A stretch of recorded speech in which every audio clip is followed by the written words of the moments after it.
मैं एक top family के नंबर 1 जीनियस के रूप में रीइंकार्नेट हुआ, लेकिन सबके सामने मेरी फियांसे ने मुझे रिजेक्ट कर दिया। उसने मेरे मुंह पर कहा कि सूयू, तुम जैसे लड़के से शादी करने से अच्छा मैं किसी कुत्ते से शादी कर लूं। इस ऑकवर्ड सिचुएशन में मुझे समझ नहीं आ रहा था कि मेरा पिछला जन्म वाला सेल्फ कितना अंधा था। उसने इस अनग्रेटफुल लड़की को पसंद ही क्यों किया? अगर टैलेंट की बात करें तो मैं उससे कहीं ज्यादा आगे था, और फैमिली बैकग्राउंड में तो लिन फैमिली कुछ भी नहीं थी। अगर मैं उसे पसंद नहीं करता तो लिन फैमिली कब की खत्म हो चुकी होती। वो चिल्ला रही थी कि मैं यहाँ कूल बनने की कोशिश ना करूं और उसके सामने दोबारा कभी ना आऊं। उसने कहा कि वो इस एंगेजमेंट को नहीं मानती और मेरा ये चिपकू बिहेवियर उसे डिस्गस्टिंग लगता है।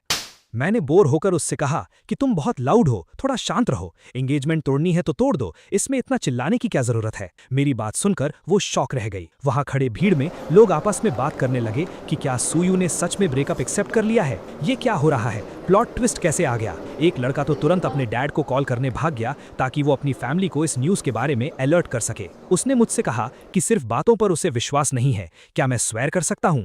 मैंने भी तुरंत स्वेर कर लिया कि मैं सूयू अब से लिन पांगशी के लिए कोई फीलिंग्स नहीं रखूंगा और कल खुद आकर इस एंगेजमेंट को ऑफिशियल कैंसिल करूंगा। अगर मैंने अपना प्रॉमिस तोड़ा तो मेरा पूरा वजूद मिट जाएगा। उसने कहा कि ठीक है, वो इस बार मेरा विश्वास कर रही है। मैंने अपने आप से सोचा, ये ओवर कॉन्फिडेंट लड़की कितनी बेवकूफ है। स्वेर करने का मतलब ये नहीं कि मैं तुझे, तेरी लिन फैमिली और उस मेन कैरेक्टर को जिंदा छोड़ दूंगा। ओरिजिनल बुक की स्टोरी के हिसाब से मेरा और मेरी सू फैमिली का फेट था कि हमें इस डेस्टिन्ड हीरो के पैरों तले कुचला जाना था, पर अब मुझे अपनी लाइफ आसान और लंबी बनानी थी। इसलिए लिन फैमिली और उस डेस्टिन्ड हीरो दोनों का मरना तय था। तभी मेरे दिमाग में एक आवाज आई, सिस्टम बाइंड कंप्लीट हो गया है। मैंने तुरंत पूछा कि इसके क्या फंक्शंस हैं। सिस्टम ने बताया कि उसका एम मुझे अल्टीमेट डेस्टिन्ड विलन बनाना है और मेरा करंट मेन क्वेस्ट है डेस्टिन्ड हीरो चू फंग को एलिमिनेट करना। ये सब करने पर मुझे मैसिव रिवॉर्ड्स मिलेंगे। मैंने सोचा, अगर मैं पूरी लिन फैमिली को डिस्ट्रॉय कर दूं तो हीरो का लक काफी हद तक स्टील हो जाएगा। आखिर मेरी एक्स की लिन फैमिली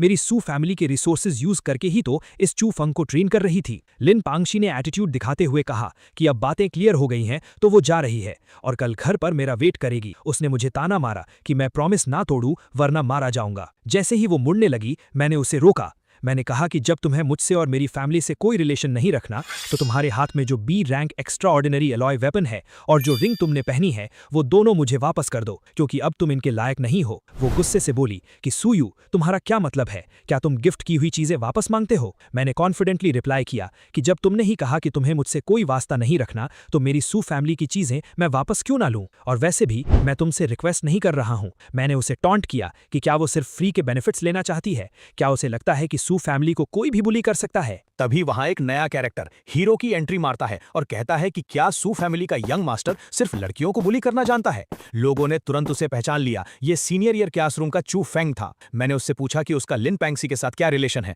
उसने कहा कि वो दोनों अच्छे दोस्त हैं। मैंने सीधे शब्दों में उसकी बोलती बंद कर दी और कहा कि जब ये हमारा पर्सनल मैटर है तो तुम जैसा आउटसाइडर बीच में बोलने वाला कौन होता है। मैंने सबके सामने क्लियर किया कि मैंने जो चीजें दी थी वो कभी एज अ परमानेंट गिफ्ट नहीं दी थी। चू फेंग ने मेरा मजाक उड़ाने की कोशिश की कि सू फैमिली का यंग मास्टर कितना चीप है जो अपने दिए हुए गिफ्ट्स वापस ले रहा है। मैंने उसे इग्नोर किया और लिन पैंगसी से दोबारा स्टर्न आवाज में मांगा। आखिर में उसने गुस्से में वो चीजें वापस फेंक दी और बोली कि ठीक है, ले लो। मैंने उससे कहा कि अपने डैड को रेडी रखना, कल मैं खुद आकर ये एंगेजमेंट तोड़ूंगा। चू फेंग उसे वहां से ले गया और उसे दिलासा दिया कि वो उसके लिए इससे भी अच्छा वेपन ढूंढेगा। जैसे ही वो गए, सिस्टम की आवाज आई कि मैंने स्टोरी लाइन सक्सेसफुली चेंज कर दी है, जिसके लिए मुझे एक न्यूबी गिफ्ट पैक मिलता है। मैंने उसे ओपन किया और मुझे एक रेल्म अपग्रेड कार्ड, एक गोल्डन बॉडी 9 स्टेज टेक्निक और 100 किलो 9th रैंक एसेंस मिला। ये मेरे लिए एक बहुत बड़ा सरप्राइज था।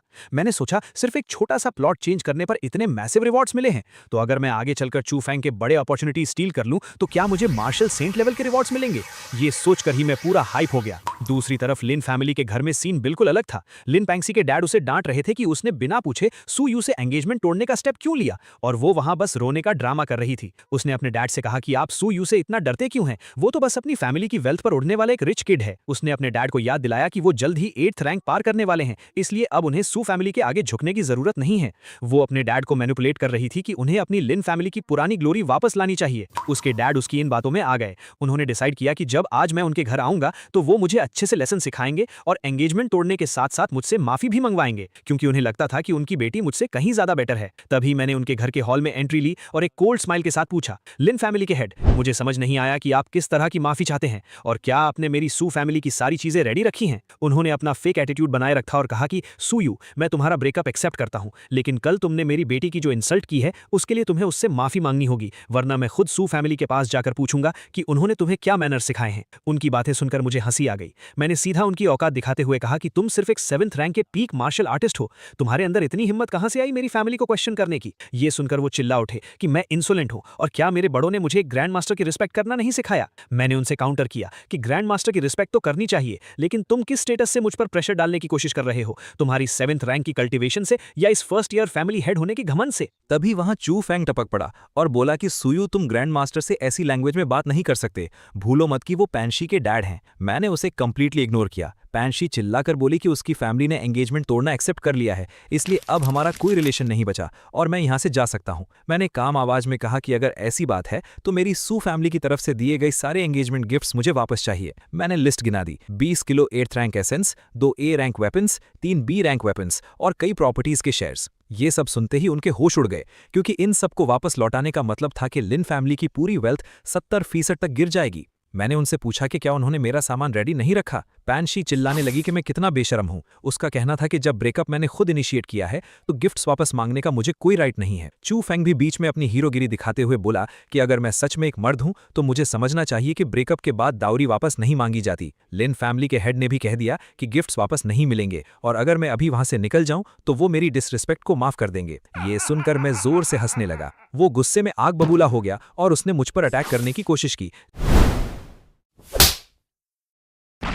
लेकिन अगले ही सेकंड मेरा 5th ग्रैंड अंकल, जो कि एक 9th रैंक का ग्रैंड मास्टर था, वहां अपीयर हुआ और उसने लिन हाउ को वहीं दबा दिया। मैंने कॉन्फिडेंटली कहा, लिन हाउ, तुम बस एक 7th रैंक के मार्शल आर्टिस्ट हो, तुम्हारी हिम्मत कैसे हुई इस यंग मास्टर पर हाथ उठाने की, इसे थप्पड़ मारो। मेरे ग्रैंड अंकल ने उसकी पूरी औकात याद दिला दी कि वो इस चीटी जैसी यूजलेस फैमिली का होकर भी हमारी सू फैमिली के खिलाफ बोल रहा है। लिन हाउ गुस्से और डर में चिल्लाया कि क्या 9th रैंक का ग्रैंड मास्टर रूल्स तोड़ना चाहता है, क्योंकि हाई रैंक एक्सपर्ट्स लो रैंक वालों को मार नहीं सकते। मेरे ग्रैंड अंकल ने स्मर्क करते हुए कहा कि जान से तो नहीं मारेंगे, लेकिन तुम्हें यहां अपने घुटनों पर बैठने पर मजबूर जरूर कर सकते हैं। और अगले ही पल लिन हाउ जमीन पर घुटनों के बल गिरा हुआ था। अपने डैड को घुटनों पर देखकर लिन पैंशी मेरे ऊपर चिल्लाने लगी। उसने कहा कि सुयू, तुम एक नंबर के जर्क हो, मेरे डैड को छोड़ दो वरना मैं जिंदगी भर तुम्हें माफ नहीं करूंगी। चू फेंग वहां आगे आया और हीरो वाले टोन में बोला कि सुयू, तुम सिर्फ अपनी फैमिली के पावर के दम पर दूसरों को बुली करते हो। आज मैं चू फेंग तुम्हें चैलेंज करता हूं, अगर तुम मर्द हो तो मेरा चैलेंज एक्सेप्ट करो। मैंने एक कोल्ड स्माइल के साथ कहा, ठीक है, मुझे तुम्हारा चैलेंज मंजूर है।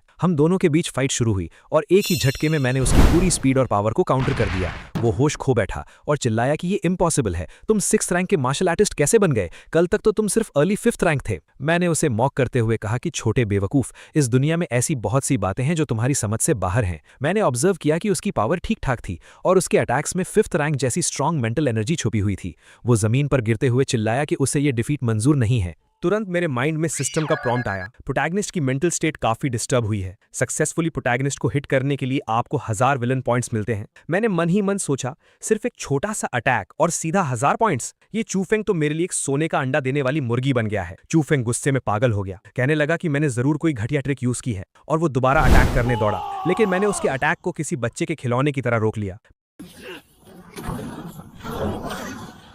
मैंने उससे कहा कि मैंने गलती से तेरी थोड़ी तारीफ क्या कर दी, तू तो आसमान में उड़ने लगा, तेरी ताकत सिर्फ एक बच्चे के लेवल की है, इसका मतलब ये नहीं कि तू हम अडल्ट से टकरा सकता है। उसे जमीन पर चटाने के बाद मैं वापस लिन हाउ की तरफ मुड़ा और पूछा कि क्या अब मुझे मेरी सू फैमिली के गिफ्ट्स वापस मिलेंगे। पैंक्सी गुस्से से पागल हो रही थी, चिल्ला रही थी कि लिन फैमिली इतना बड़ा डेट क्यों बेयर करे और मुझे गालियां दे रही थी। मैंने उसकी आवाज बंद करवाई और उसके पास जाकर ध्यान से समझाया, लिन पैंक्सी, तुम गलत फहमी में हो। पहली बात, मैं यहां तुमसे कोई बार्गेन नहीं कर रहा हूं और दूसरी बात, अब तुम्हारी औकात नहीं है कि तुम मेरे सामने इस तरह चिल्ला सको। हालत हाथ से निकलते देखकर लिन हाउ चिल्लाया, स्टॉप, मैं सू फैमिली के सारे गिफ्ट्स लौटाने के लिए तैयार हूं। उसने मुझे उतनी ही वैल्यू के सारे रिसोर्सेज दे दिए। मैंने उन्हें एक्सेप्ट करते हुए कहा, बिल्कुल ठीक, हमारी सू फैमिली की चीजें ऐसे फ्री में नहीं मिलती। तभी सिस्टम की तरफ से एक और रिवॉर्ड साउंड आई। हीरोइन की फैमिली की प्रेस्टीज को सक्सेसफुली डिस्ट्रॉय करने और उनका लक कट करने के लिए आपको S rank Tian UN sword और 3000 विलन पॉइंट्स रिवॉर्ड किए जाते हैं। मैटर सॉल्व होने के बाद मैं मुस्कुराकर उनसे विदा ली। जाते जाते मैंने उन्हें वो 9th रैंक एसेंस दिखाया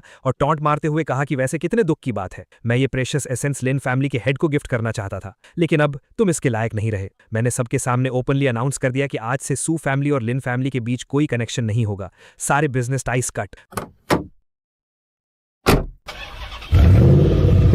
मेरे इस अनाउंसमेंट के तुरंत बाद वहां खड़े टैंग फैमिली और दूसरे बिजनेस पार्टनर्स ने भी पलटवार किया। उन्होंने लिन हाउ से सारे कॉन्ट्रैक्ट्स कैंसिल कर दिए और उल्टा उससे पेनल्टीज मांगने लगे, क्योंकि उनका कहना था कि उन्होंने सिर्फ सू फैमिली के रेफरेंस से लिन फैमिली के साथ बिजनेस किया था। लिन हाउ गुस्से और मजबूरी में चिल्ला कर रह गया। सिस्टम ने फिर से बजाया। हीरोइन की फैमिली को इनडायरेक्टली दबाने के लिए आपको 2000 विलन पॉइंट्स और मिल गए। सीन चेंज हुआ और मैं वापस अपने घर आ गया। मैं वहां बैठा थोड़ा जोन आउट हो गया था, तभी मेरे डैड वहां आए। उन्होंने मुझे बैठने को कहा और बोले कि घर में अकेले जब कोई आउटसाइडर ना हो तो फॉर्मेलिटीज की जरूरत नहीं है। मैंने उनसे पूछा कि क्या वो एक्स्ट्रा टेरिटोरियल बैटलफील्ड पर वापस जा रहे हैं। उन्होंने बताया कि कुछ छोटी मोटी बातें हैंडल करने के बाद वो वापस निकल जाएंगे, पर जाने से पहले उन्होंने मुझे समझाया कि अब जब मेरी आंखें खुल चुकी हैं तो मुझे इस फ्री टाइम में प्रॉपरली ट्रेन करना चाहिए। मैंने पिछले कुछ सालों में काफी टाइम वेस्ट कर दिया था। उन्होंने मुझे खुशखबरी दी कि उन्होंने पूरी फैमिली को ऑर्डर्स दे दिए हैं कि मेरी ट्रेनिंग रिसोर्सेज की अब कोई लिमिट नहीं होगी। ये सुनकर मैं अंदर ही अंदर खुशी से पागल हो रहा था। सही में घर में ऐसी इनफाइनाइट वेल्थ होना किसी सपने जैसा था। मैंने पूरे कॉन्फिडेंस से डैड को अश्योर किया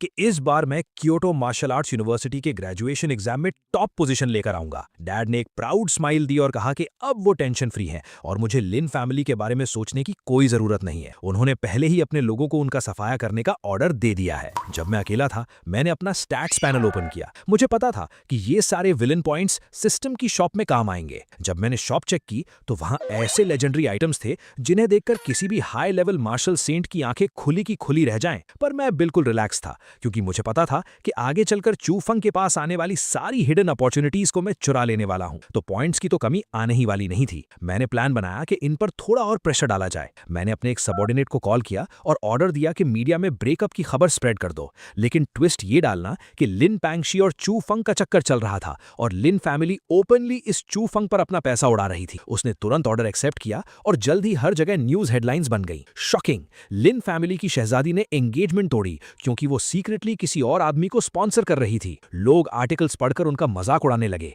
कि बाहर से इतनी इनोसेंट दिखने वाली लड़की अंदर से इतने गेम्स खेल रही थी।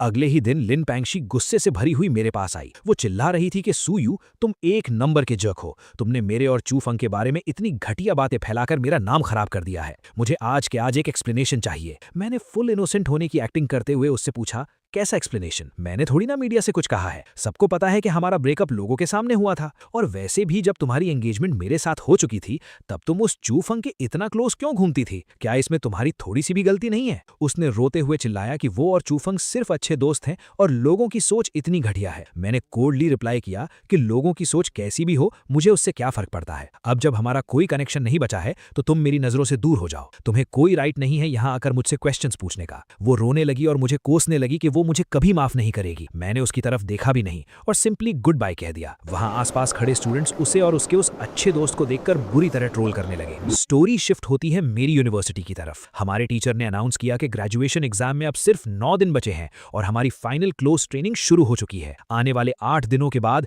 हेवनली रैंकिंग डिसाइड की जाएगी। जो भी स्टूडेंट फर्स्ट पोजीशन पर आएगा उसे एक 9th रैंक एसेंस, एक A रैंक एलॉय वेपन, एक pure 9th rank grand master की डायरेक्ट ट्रेनिंग और साथ ही मिलिट्री में एक ल्यूटेनेंट की रैंक दी जाएगी। सेकंड और थर्ड आने वालों को भी 8th रैंक के रिसोर्सेज और सेकंड ल्यूटेनेंट की रैंक मिलेगी। उसी दौरान मैंने चू फंग की तरफ नोटिस किया और उसका ऑरा पहले से काफी अलग लग रहा था। वो ऑलरेडी 5th रैंक के मिड स्टेज तक पहुंच चुका था। मैंने अपने आप से कहा, कमाल है, एक नंबर का डेस्टिन प्रोटैगनिस्ट है ये। कुछ ही दिनों में सीधा एक बड़ा रैंक अपग्रेड कर लिया। उसकी स्पीड बिल्कुल अनरियल थी। मुझे रियलाइज हो गया था कि मैं इस चू फंग को आराम से लेवल अप करने नहीं दे सकता। मुझे उसके आगे आने वाले सारे अपॉर्चुनिटीज और लक को कट करना पड़ेगा। वहीं मीटिंग खत्म होती है और सब डिसबैंड हो जाते हैं। दूसरी तरफ चू फंग जोरों शोर से ट्रेनिंग में लगा हुआ था, पूरा फोकस अपनी ताकत बढ़ाने में, और अचानक उसने एक और ब्रेक थ्रू अचीव कर लिया। वो 5th रैंक के लेट स्टेज में पहुंच गया। उसकी आंखों में एक अजीब सा घमंड था और वो अपने आप से बोला कि अब चाहे 6th रैंक के अर्ली स्टेज वाले सामने आए,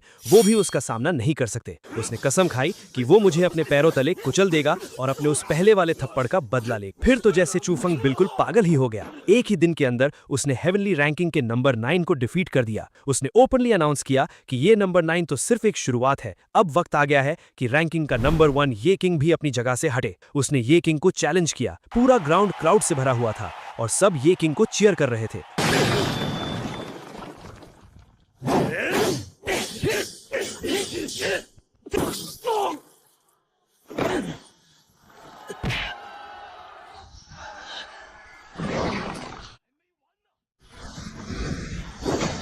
पर आखिर में चूफंग ने अपना पावर दिखाया और ये किंग को भी नॉकआउट कर दिया। जीतने के बाद वो स्टेज पर खड़ा होकर चिल्लाया कि उसे पता है सब उसको हल्के में लेते हैं और उसे सिर्फ एक टॉय बॉय समझते हैं, लेकिन उसने अपनी पावर प्रूव कर दी है। उसने पूरी आवाज में मुझे चैलेंज किया और कहा कि सुयू, कल शाम 5 बजे अगर तुम मर्द हो तो मुझसे लड़कर दिखाओ। मैं सबको बताऊंगा कि मैं उस लिन पैंगशी के लायक हूं, तुम नहीं। थोड़ी देर बाद मेरा एक दोस्त परेशान हालत में मेरे रूम का दरवाजा पीटने लगा। उसने घबराकर बताया कि यू भाई, अरीना में बहुत बड़ा बवाल हो गया है। चूफंग ने काफी टॉप रैंकर्स को हरा दिया है और अब स्टेज से तुम्हें चैलेंज कर रहा है। मैंने मुस्कुराकर सोचा कि लगता है हमारा हीरो अब लोगों के नीचे रहना पसंद नहीं कर रहा। मैंने कूल वे में कहा, चलो चलकर देखते हैं कि क्या तमाशा चल रहा है। मैं जब अरीना पहुंचा तो वो चूफंग स्टेज पर खड़ा माइक्रोफोन पर बोल रहा था कि अगर मेरे अंदर हिम्मत है तो वो वहां आकर मुझसे लड़े। मैंने स्टेज की तरफ चलकर जाते हुए अपनी लाउड आवाज में कहा, कल तक वेट करने की कोई जरूरत नहीं है, मेरे पास फालतू का टाइम नहीं है। अगर तुमने मेरा सिर्फ एक अटैक झेल लिया तो मैं सू फैमिली को हमेशा के लिए छोड़ दूंगा। क्या तुम्हें यह बेट मंजूर है? चूफंग ने कंफ्यूज होकर पूछा कि मैं रिटर्न में क्या बेट चाहता हूं। उसने क्लियरली कह दिया कि अगर मैं उससे पैंगशी को छोड़ने के लिए कहूंगा तो वो ये नहीं करेगा। मैंने हंसकर उसकी धज्जियां उड़ा दी और कहा, मेरी ऐसी थर्ड क्लास औरत में कोई इंटरेस्ट नहीं है। मैं इस बेट में तुमसे कुछ नहीं मांग रहा क्योंकि तुम्हारी खुद की कोई वैल्यू नहीं है। ये बेट तो बस इसलिए है ताकि मैं तुम्हारा ये अनोइंग बोलना बंद करवा सकूं। चूफंग गुस्से में आकर बोला कि फालतू बातों का कोई फायदा नहीं, अभी इसी वक्त लड़ते हैं। दोनों स्टेज पर आमने सामने खड़े थे। उसने अपनी स्वॉर्ड निकाली और चिल्लाया कि सुयू, ये स्ट्राइक मेरे उस पुराने थप्पड़ का बदला है। उसने अपना ultimate star sword art use किया और हवा में जंप लगाकर मेरे सर के ऊपर से अटैक करने लगा। मैंने बिल्कुल बोल्ड टोन में कहा, मेरे अंदर एक प्रॉब्लम है कि मुझे पसंद नहीं कि कोई मेरे सर के ऊपर उड़ने की कोशिश करे। वो एटीट्यूड में चिल्ला रहा था कि मैं इस अटैक को डिफेंड नहीं कर पाऊंगा और मुझे सरेंडर कर देना चाहिए। मैंने सिर्फ एक वर्ड कहा, नॉइजी, और एक छोटी सी मूवमेंट के साथ मैंने उसके इस सबसे स्ट्रॉन्ग अटैक को मिट्टी में मिला दिया। चूफैंग शॉक से पागल हो गया कि ये कैसे पॉसिबल है। मैंने उसे याद दिलाया, मैंने कहा था ना कि मुझे पसंद नहीं कोई मेरे सर पे चढ़े। अब मैं सिर्फ एक स्ट्राइक करूंगा, अगर बच गए तो मैं हमेशा के लिए चला जाऊंगा। मैंने अपना हेवनली स्किल यूज किया और उसके ऊपर एक मैसिव प्रेशर ड्रॉप किया। चूफैंग चिल्लाया कि ये इम्पॉसिबल है और उसने अपने सारे अल्टीमेट मूव्स लगाने की कोशिश की, लेकिन एंड में वो बुरी तरह जमीन पर धूल चाट रहा था। आखिर में उसके स्कूल के एक टीचर ने आकर उसकी जान बचा ली। चूफैंग ने थोड़ी शर्म के साथ अपने टीचर से माफी मांगी कि उसने उन्हें डिसअपॉइंट किया है। उसके तुरंत बाद स्कूल के वाइस प्रिंसिपल हान ने आकर मुझे डांटना शुरू कर दिया कि मैं चैलेंज मैच में जान से मारने का अटैक कर रहा था और मैंने रूल्स तोड़े हैं। मैंने सीधे उनकी आंखों में देखते हुए पूछा, मैं जानना चाहता हूं कि मैंने कौन सा रूल तोड़ा है? जहां तक मुझे याद है, रैंकिंग टूर्नामेंट कोई मामूली मैच नहीं है। इसमें ओपनली एंकरेज किया जाता है कि हम अपनी फुल पावर का यूज करें ताकि हमारा ट्रू पोटेंशियल बाहर आए और सामने वाले चैलेंजर को पूरी रिस्पेक्ट मिले। और वैसे भी वहां पर सेफ्टी के लिए मेंटर्स तो मौजूद थे ही, तो क्या अपनी पूरी ताकत से लड़ना अब रूल ब्रेक करना हो गया है? वाइस प्रिंसिपल हान का ईगो हर्ट हो गया और वो चिल्ला पड़े कि सुयू, तुम्हें पता भी है तुम किससे बात कर रहे हो? क्या तुम्हारी फैमिली ने तुम्हें बड़ों की रिस्पेक्ट करना नहीं सिखाया? मैंने स्मर्क करते हुए शांति से जवाब दिया, हमारी सू फैमिली के रूल्स बहुत स्ट्रिक्ट है और हम हमेशा उन सीनियर्स की रिस्पेक्ट करते हैं जो उसके लायक होते हैं, लेकिन उन लोगों के लिए जो एक टीचर के टाइटल को डिजर्व नहीं करते, मैं उन्हें एल्डर मानना जरूरी नहीं समझता। ये सुनते ही हान गुस्से से आग बबूला हो गए और बोले कि वो देखते हैं कि मुझे इतनी हिम्मत कहां से मिली है। उनकी पावर बढ़ती देख मैंने उन्हें डायरेक्टली वार्निंग दे दी। मैंने कहा कि अगर आपने अपनी 8 रैंक की स्ट्रेंथ यूज करके मुझ पर अटैक किया तो अपनी मौत के लिए तैयार रहना। मेरी सू फैमिली किसी पर बिना वजह जुल्म नहीं करती, लेकिन हम किसी से डरते भी नहीं। अगर मेरी कोई मिस्टेक होती तो आप मुझे मार सकते थे और हमारी फैमिली एक लफ्ज नहीं कहती, लेकिन अगर आपने बिना किसी प्रूफ के मुझ पर अटैक किया तो सॉरी टू से, पर हमारी सू फैमिली के सारे मार्शल सेंट्स, 9th रैंक और 8th रैंक के वॉरियर्स आपको मिट्टी में मिला देंगे। वाइस प्रिंसिपल हान जोर से हंसने लगा और बोला कि एक छोटा सा बच्चा पूरी सू फैमिली को रिप्रेजेंट नहीं कर सकता। मैंने भीड़ में खड़े अपने भाइयों की तरफ देखा और पूछा, मेरे भाइयों, अगर इस वाइस प्रिंसिपल ने मुझे बिना किसी रूल तोड़े मार दिया तो तुम लोग क्या करोगे? मेरे इस सवाल पर सभी ने एक साथ शेर की तरह दहाड़ कर कहा कि अगर हमारी फैमिली के किसी भी मेंबर को अन्याय से मारा गया तो पूरी फैमिली अपना सब कुछ लगाकर इस आदमी और इसकी ब्लड लाइन का नामो निशान मिटा देगी। इस धमाके के बीच मेरे सेकंड ग्रैंड अंकल भी वहां आ पहुंचे। उन्होंने अपनी डीप और स्ट्रांग आवाज में कहा कि हान वाइस प्रिंसिपल, मैं भी यहाँ हूँ, मुझे भी सुनना है कि मेरे पोते ने आखिर कौन सा गुनाह किया है। अगर इसने रूल्स तोड़े हैं तो इसे सूली पर चढ़ा दो, सू फैमिली कभी शिकायत नहीं करेगी। लेकिन अगर आप रीजन नहीं दे पाए तो चाहे हमें सेंट ये जैसे लेजेंड से दुश्मनी करनी पड़े, हम आपसे बदला जरूर लेंगे। ये सुनते ही वाइस प्रिंसिपल का पसीना छूट गया। वो थोड़ा स्टटर करते हुए बोला कि ये एक स्कूल है और रूल ब्रेकर्स को पनिश करना स्कूल का राइट है। मैंने डायरेक्ट स्कूल के मेन प्रिंसिपल की तरफ देखा जो वहां आ चुके थे और पूछा कि प्रिंसिपल सर, आप बताएं कि क्या मैंने कुछ गलत किया है। हेवनली रैंकिंग के नंबर 1 ने मुझे चैलेंज किया और एज अ लोअर रैंकर मैंने अपनी पूरी ताकत लगाई। इसमें किस रूल का वायलेशन हुआ है? जब कोई रूल नहीं टूटा तो ये वाइस प्रिंसिपल मुझे किस बात की सजा देना चाहते हैं? प्रिंसिपल ने अग्री किया और वाइस प्रिंसिपल हान को पब्लिक के सामने मजबूर होना पड़ा ये कहने के लिए कि उन्होंने मुझे फॉल्सली अक्यूज किया है और वो माफ मांगते हैं।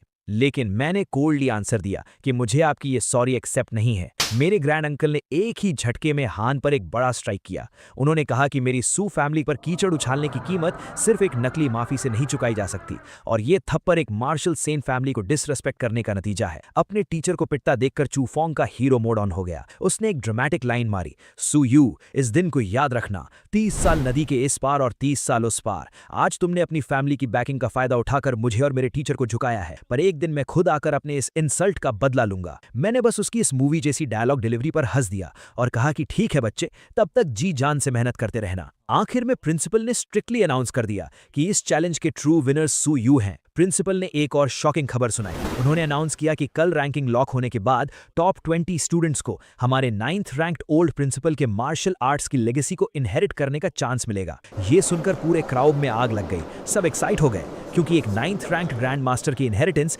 बाकी सभी आइटम से ज्यादा प्रेशियस थी। फिर प्रिंसिपल ने सेफली और पोलाइटली मेरे फैमिली एल्डर्स को वहां से निकलने का रिक्वेस्ट किया और अश्योरेंस दी कि मेरी सेफ्टी की रिस्पॉन्सिबिलिटी अब उनकी है। उनके जाने के बाद प्रिंसिपल ने वीपी हान को डायरेक्टली वार्न किया कि अपने दिमाग से कोई भी असैसिनेशन प्लान निकाल देना, वरना तुम्हारी मदद कोई मिनिस्टर भी नहीं कर पाएगा। फिर उन्होंने मुझे वापस आकर प्रॉपर्ली रेस्ट लेने को कहा और बताया कि परसों स्कूल के पीछे वाले नर्सिंग होम में गैदर होना है। वापस आते ही मेरे दिमाग में सिस्टम की आवाज गूंजी जिसने मुझे पूरे 15,000 villain points, 10 points heaven and earth power, एक टियानुआन पिल और एक सोल सेवरिंग क्रिस्टल का रिवॉर्ड दिया। ये सब देखकर मेरी खुशी का ठिकाना नहीं था। इस बार तो छप्पर फाड़ कर प्रॉफिट हुआ था। मैंने अपनी अगली स्ट्रैटेजी डिसाइड की। जैसे ही मैं आउटर डायमेंशनल बैटलफील्ड में मार्शल गॉड का ट्रेजर हासिल करूंगा, उस दिन के बाद इस हीरो चू फोंग का इस दुनिया में जिंदा रहने का कोई मतलब नहीं रह जाएगा। रात को मैंने अपना स्टैट्स पैनल ओपन किया। मुझे नेक्स्ट लेवल में कंप्लीटली एक परफेक्ट ब्रेक थ्रू चाहिए था और इसके लिए मेरी फिजिकल कंडीशन पीक पर होनी जरूरी थी। मैंने ब्लड वाइटैलिटी मास्टरी को बूस्ट करने का ऑप्शन सिलेक्ट किया। सिस्टम ने बताया कि मास्टरी को 100% तक बढ़ाने के लिए 2900 पॉइंट्स लगेंगे। मैंने विदाउट हेजिटेशन पॉइंट्स खर्च कर दिए और अचानक मेरी बॉडी में एक अनरियल एनर्जी दौड़ने लगी। तब मुझे समझ आया कि सारे मेन कैरेक्टर्स ब्रेक थ्रू से पहले 90% के ऊपर क्यों रहते हैं। उस अल्टीमेट पावर की फीलिंग ही अलग थी। मेरे ब्रेक थ्रू की एनर्जी इतनी मैसिव थी कि वो एक फिनोमिनन बन गई और बाहर लोगों को नोटिस होने लगी।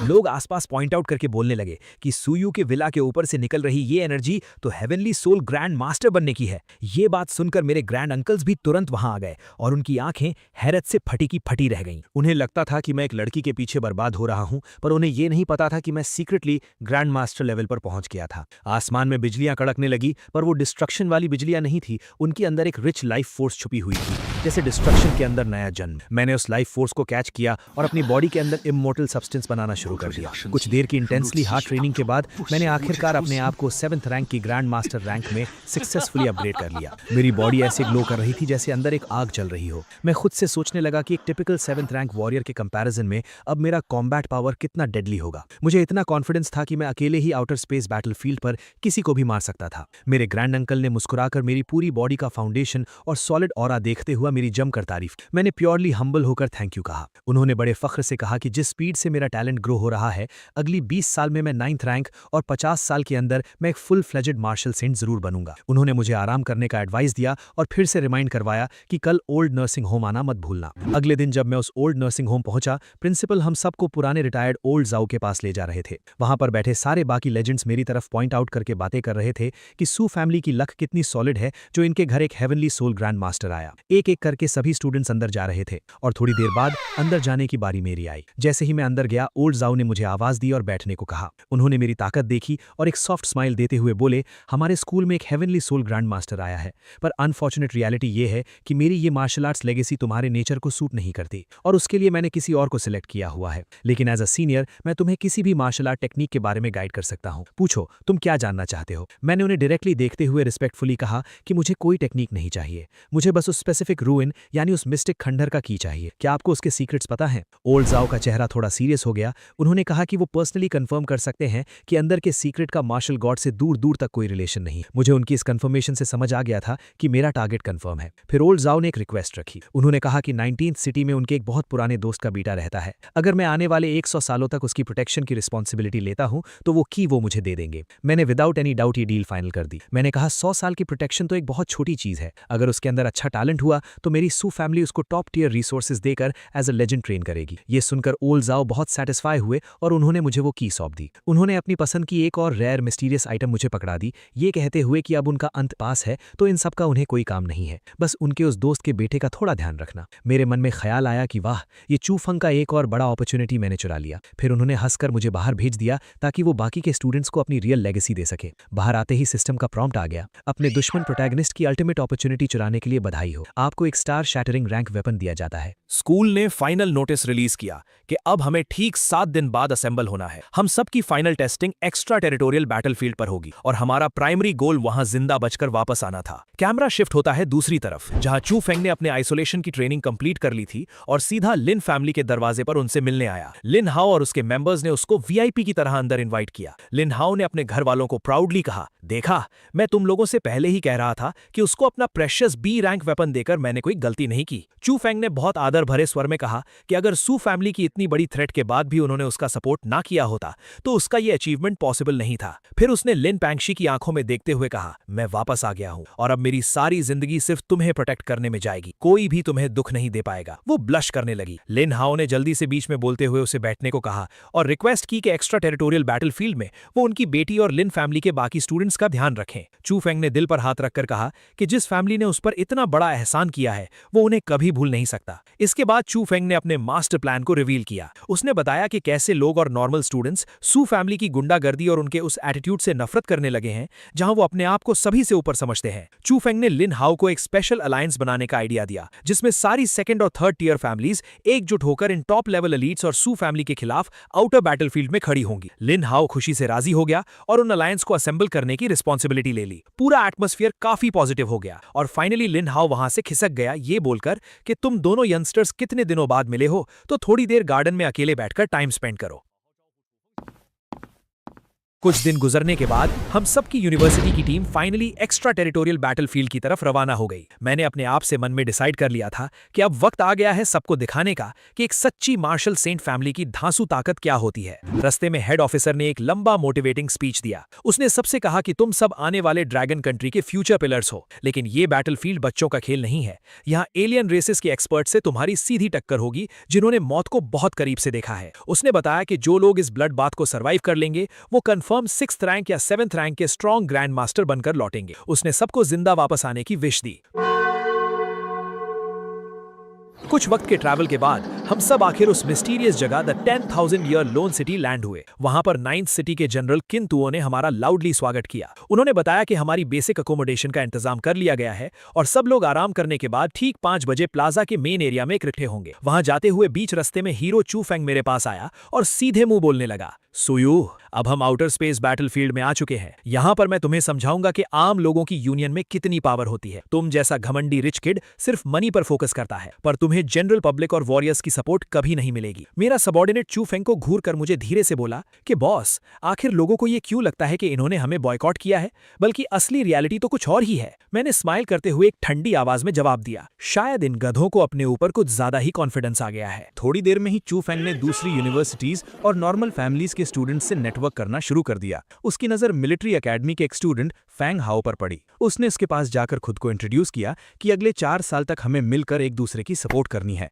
चू फेंग ने तुरंत अपना इमोशनल ड्रामा शुरू कर दिया और मेरा नाम बदनाम करते हुए बोला कि सुयू जो लीडर है वो बस अपनी मार्शल सेंट फैमिली के बेस पर गुंडागर्दी करता है और फोर्सफुली एंगेजमेंट करता है। जब मेरी फ्रेंड ने उसे मना किया तो उसने ना सिर्फ रिश्ता तोड़ा बल्कि उसके डैड को बुरी तरह पीट दिया। इस वजह से सारे स्टूडेंट्स उसके ग्रुप को अवॉइड करते हैं क्योंकि लोग डरते हैं कि उन्हें भी मार दिया जाएगा। उसके पीछे से आकर लिन पैनशी ने भी रोते हुए झूठ बोला कि मैंने लगातार 7 साल तक उसके पीछे पड़कर उसे तंग किया, और जब उसने ना कह दी तो मैंने पावरफुल स्टेटस का यूज करके उसके परिवार वालों के साथ अब्यूज किया। उनका घटिया रोना धोना सुनकर आसपास खड़े और नॉर्मल स्टूडेंट्स प्रोवोक हो गए कि एलीट फैमिलीज स्ट्रीट के क्रिमिनल से भी ज्यादा खतरनाक और घटिया होते हैं। फैंग हाओ ने इनकी सारी एक्टिंग बहुत ध्यान से सुनी। फिर उसने वहां खड़े गुस्से में आग बबूला हो रहे स्टूडेंट्स से एक डायरेक्ट क्वेश्चन पूछा, तो मैं एक बात जानना चाहता हूं, क्या तुम सबको सच में कभी किसी रिच फैमिली या फिर स्पेशली इन एलीट्स ने तकलीफ दी है, या फिर तुम्हारे पास ऐसी कोई सेम स्टोरी है जो इस लड़की जैसी हो? चू फेंग ने अपना नकली भाईचारा दिखाते हुए फैंग हाओ से कहा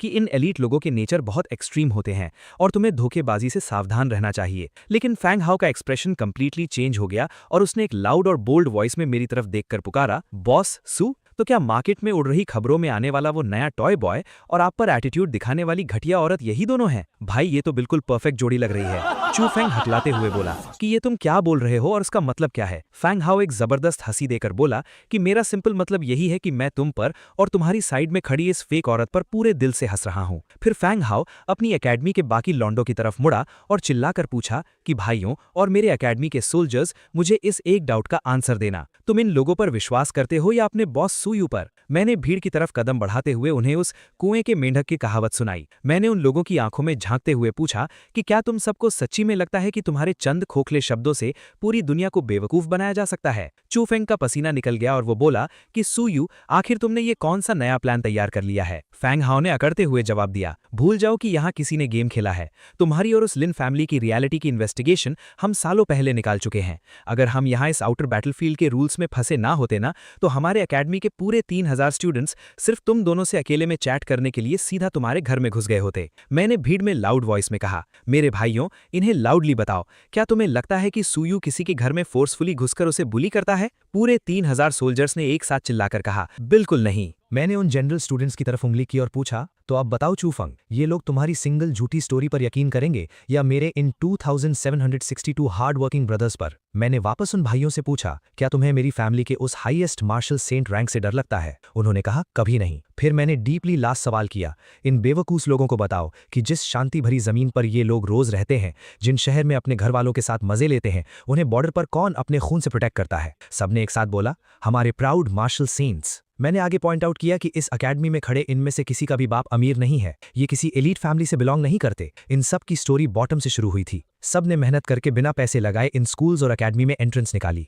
और इन्होंने अपनी ये हार्ड वर्किंग फेट हम जैसे टॉप फैमिलीज की चैरिटी और बेसिक रिसोर्सेज से बिल्ड की है। हमने इनसे कभी बदले में कुछ मांगा तक नहीं। हमारी मदद से ये अपग्रेड होकर अपने देश के पूरे पिलर्स बन जाते हैं। तो क्या इनमें से किसी के चेहरे पर मेरे या एलीट फैमिलीज के अगेंस्ट गुस्सा दिख रहा है? हम इनको दबाकर रखते हैं। मैंने लाउडली तमाचा मारते हुए पूछा, जब एक अच्छी कंडीशन से उठने वाला चू फेंग जैसा बंदा खुद को गरीब विक्टिम बुलाता है, तो फिर इन सच्चाई में ग्राउंड से उठे हुए गरीबों का टैग आखिर क्या बनेगा? फैंग हाओ ने आगे जाते हुए चू फेंग को अल्टीमेट रियलिटी हिट की। उसने कहा, बॉस सू बिल्कुल ठीक कह रहे हैं, तुम्हें किसी एलीट ने परेशान नहीं किया है, और तुम लोग सिर्फ इंटरनेट ट्रेंड्स फॉलो करके एलीट से नफरत कर रहे हो। ध्यान से सुनना तुम सबके सब, ये एकेडमी सूयू की इज्जत उसके बाप की रैंक के बेस पर नहीं करती है। हमारी औकात सूयू ने फ्रेशमैन कॉलेज के फर्स्ट ईयर में ही दिखा दी थी। सिर्फ सेम जनरल पावर लेवल का यूज करते हुए बॉस सू ने ग्राउंड में अकेले उतरकर पूरे 3000 स्टूडेंट्स की हड्डियां तोड़ डाली थी और एक रिकॉर्ड फाइट में कभी नहीं हारे थे। तुम बच्चे लोगों को क्या इस अल्टीमेट रॉ पावर के लेवल डिफरेंस का अंदाजा भी है? उस शांति भरे शॉक के बाद मेरी आंखों के सामने फिर से सिस्टम पॉपअप फ्लैश हुआ। नोटिस, मेन कैरेक्टर चू फेंग की ओवरऑल इज्जत पूरी तरह मिट्टी में मिल गई है। बधाई हो, तुम्हें नए 3000 विलन पॉइंट्स मिलते हैं। इसके साथ एक जुयान पिल का पैकेज भी दिया गया, जिसके एक ट्राई से मेरी current 7th rank grand master power एक छोटे रैंक लेवल अप कर लेगी। मैंने एक चालू हंसी हंसते हुए खुद को बोला कि मैंने इस आलसी भेड़ चू फेंग का फिर से खूब फायदा उठा लिया है। सच में ऐसी छोटी मोटी शीप को जिंदा रखने में अलग ही स्वाद और फायदा है। जब तक इसका पूरा मास फैट लेवल नहीं बढ़ जाता, उसको जिंदा रखने में ही रियल फायदा है। इस हाई वोल्टेज ड्रामा के तुरंत बाद हमारे ऑफिसर जनरल ने ग्राउंड पर आके ऑफिशियल मैसेज पास करना स्टार्ट किया। उन्होंने अपनी स्पीच की शुरुआत में कहा कि ये कैंप एक ऐसी लोकेशन पर स्थित है जो ह्यूमन रेस बाउंड्री के बीच के सेंटर सेक्शन में पड़ता है, इसलिए तुम्हें करंट सेफ्टी अटैक के बारे में डरना नहीं चाहिए। उन्होंने याद दिलाया कि तुम्हारा एक सिंपल मिशन अगले 4 साल जिंदा रहकर ग्रेजुएशन पूरा करना है, और दूसरा इंपॉर्टेंट गोल यहाँ पॉइंट्स जमा करना है। 4 साल बाद जिनके पास गिवन नंबर ऑफ पॉइंट्स होंगे, उन्हें सक्सेसफुल ग्रेजुएट किया जाएगा। ये सब points direct alien battles win करने, इंपॉर्टेंट रेयर मटेरियल उन्हें जमा करने और जंगल के डेडली बीस्ट्स को मारकर उनके कोर्स लाने से मल्टीप्लाई होंगे। कोई नया रिसोर्स जोन मार्क करने से पॉइंट्स ऑटोमेटिकली प्लस हो जाएंगे, लेकिन उन्होंने स्पेशली ये बात पॉइंट आउट करी कि किसी भी रेयर मटेरियल को जबरदस्ती आर्मी को देना रिक्वायर्ड नहीं होगा। ये प्योरली बस मार्क्स बढ़ाने का ऑप्शन होता है। फ्री एक्टिविटीज शुरू करने से पहले उन्होंने 2 रूल्स रिलीज किए। अगले दिन हम सभी आउटर लिमिट वाले अनटच्ड जंगल एरिया में एग्जैक्ट 10 दिन के रियल बैटल ट्रायल के लिए उतरेंगे। टास्क बहुत स्ट्रेट था, ज्यादा से ज्यादा डेडली क्रीचर्स हंट करके उनकी एनर्जी कोर्स हासिल करना, जिससे हमारी रियल टाइम आवर और रैंक्स अपडेट होंगी। लास्ट अनाउंसमेंट में ये बताया गया कि इन पूरे टास्क में लिस्ट में आने वाले टॉप 10 कैंडिडेट्स को डायरेक्ट आगे फर्स्ट सिटी ट्रांसपोर्ट किया जाएगा, जहां इन सारे ब्लू प्लैनेट यूनिवर्सिटीज की सबसे बड़ी क्लैश बैटल टूर्नामेंट अनाउंस की जाएगी, जिसमें मैसिव आइटम्स एंड रिवॉर्ड्स दिए जाएंगे। इस अनाउंसमेंट के साथ ही उन्होंने आईडी कार्ड्स बांटना चालू करा और उन्होंने फाइनली हम सबको इस फील्ड को रैंडमली एक्सप्लोर करने की परमिशन दे दी। मेरे पापा सूलोंग की तरफ से कम्युनिकेशन आया। थोड़ी देर में मुझे बुलाया गया उनके पास। पापा ने कहा, इस बार तुम्हें बुलाया है क्योंकि कुछ बातें बतानी है। कल की 20 असेसमेंट में जाने की जरूरत नहीं, बेस में आराम से कल्टीवेशन करो। असली काम यह है कि इस बार के 5 रीजन्स एक्सचेंज कंपटीशन में मुझे चाहिए कि तुम नियॉन और हेफाई रीजन वाले रिप्रेजेंटेटिव स्टूडेंट्स को टेस्ट करो। उनमें कुछ अलग सा नोटिस करना है। हमें खबर मिली है कि इन दोनों रीजन्स पर शक है कि वो एलियन रेस के साथ मिले हुए हैं। मैंने कहा, यह काम मुझ पर छोड़ दो, चूंकि आपने इतनी हिम्मत दिखाई है तो मैं इसे पूरी तरह संभाल लूंगा। पापा ने कहा, अगर इस मामले में एक मार्शल सेंट इन्वॉल्व्ड है तो मुझे शांति मिल गई। फिर उन्होंने कहा, बेटा, असेसमेंट खत्म होने के बाद मैं फ्रंट लाइन जाकर तुम्हारे ग्रैंडफादर से मिलना चाहता हूं। वो भी तुमसे मिलने को बहुत बेचैन है, पर अफसोस फ्रंट लाइन पर एक एलियन रेस का मार्शल सेंट उन पर इतनी नजर रखता है कि वो वहां से निकल ही नहीं पाते। फिर पापा ने जनरल क्विन से कहा, ठीक है, अब इतना ही। जनरल क्विन, तुम्हें परेशान करने के लिए माफी। जनरल क्विन ने कहा, फैमिली हेड, आप ऐसी बात क्यों कह रहे हैं? मेरी जान तो आपने ही बचाई थी उस साल, और आपने तो मेरे लिए 9th ग्रेड ब्रेक थ्रू के रिसोर्सेज भी तैयार किए थे।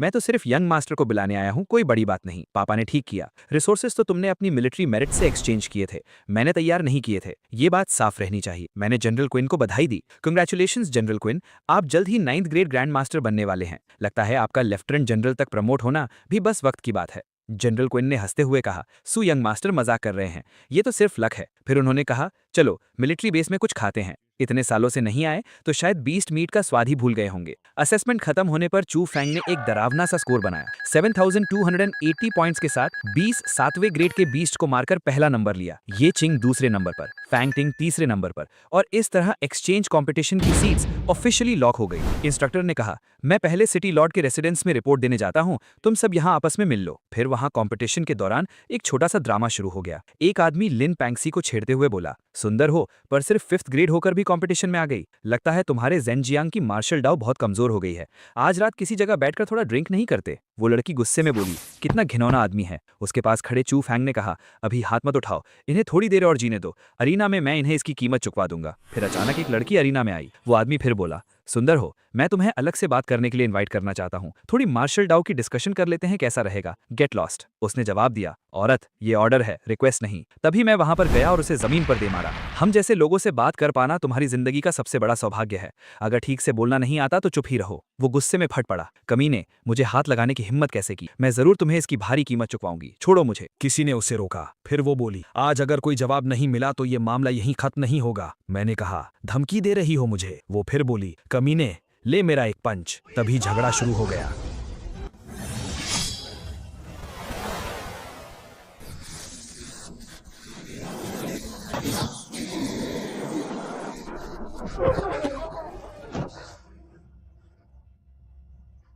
जनरल नसाबी ने आकर रोका, क्या तुम सब खुलेआम 5 पैट्स पैक तोड़ने की कोशिश कर रहे हो? अरीना में किसी की जान लेना अलाउड नहीं है। घायल लोगों को वापस ले जाना कोई बड़ी बात नहीं। दूसरी तरफ से जवाब आया, क्या ये सिर्फ चोट लगने की बात है? तुम लोग तो पूरी दुनिया से दुश्मनी करने जैसा बर्ताव कर रहे हो। क्या तुम चाहते हो कि हमारी ड्रैगन नेशन पूरी दुनिया की दुश्मन बन जाए? जवाब मिला, ड्रैगन नेशन तो पैक्ट का पूरा पालन करती है, फिर हम दुनिया के दुश्मन कैसे हो सकते हैं? उन्हें फौरन छोड़ो। चू फैंग ने गुस्से से सोचा, हाँ, वैसे भी पूरे दिन सिर्फ दिखावा करना ही जानते हो। असली बहाना है दिखावा करना। फिर अगला मुकाबला शुरू हुआ। मैच 26, 9 सिटी रिप्रेजेंटेटिव बनाम 36 सिटी। किसी ने कमेंट किया, जनरल यांग को तो मैचेस अरेंज करने का खूब हुनर है। सच में? मैंने मन ही मन सोचा, ये ड्रैगन नेशन वाली लड़की तो किसी पोप की बेटी से भी ज्यादा सेक्रेड लगती है। एक मुकाबले में उस लड़की ने एक ही मूव में विक्ट्री ले ली, कभी दूसरा मूव ही नहीं चलाना पड़ा। कितना कूल है ये। एक भीड़ में किसी ने कहा, यही तो होनी चाहिए असली स्ट्रांग औरत की तस्वीर। इसमें क्या बड़ी बात है? मेरे पास भी इतनी स्ट्रेंथ होती तो मैं भी कर लेता। चू फेंग ने दिलासा दिलाया। हमारी पांशी तो जरूर पूरी दुनिया को हैरान कर देगी, तब देखना कैसे कैसे जीनियसेस को साइड में हट जाना पड़ेगा।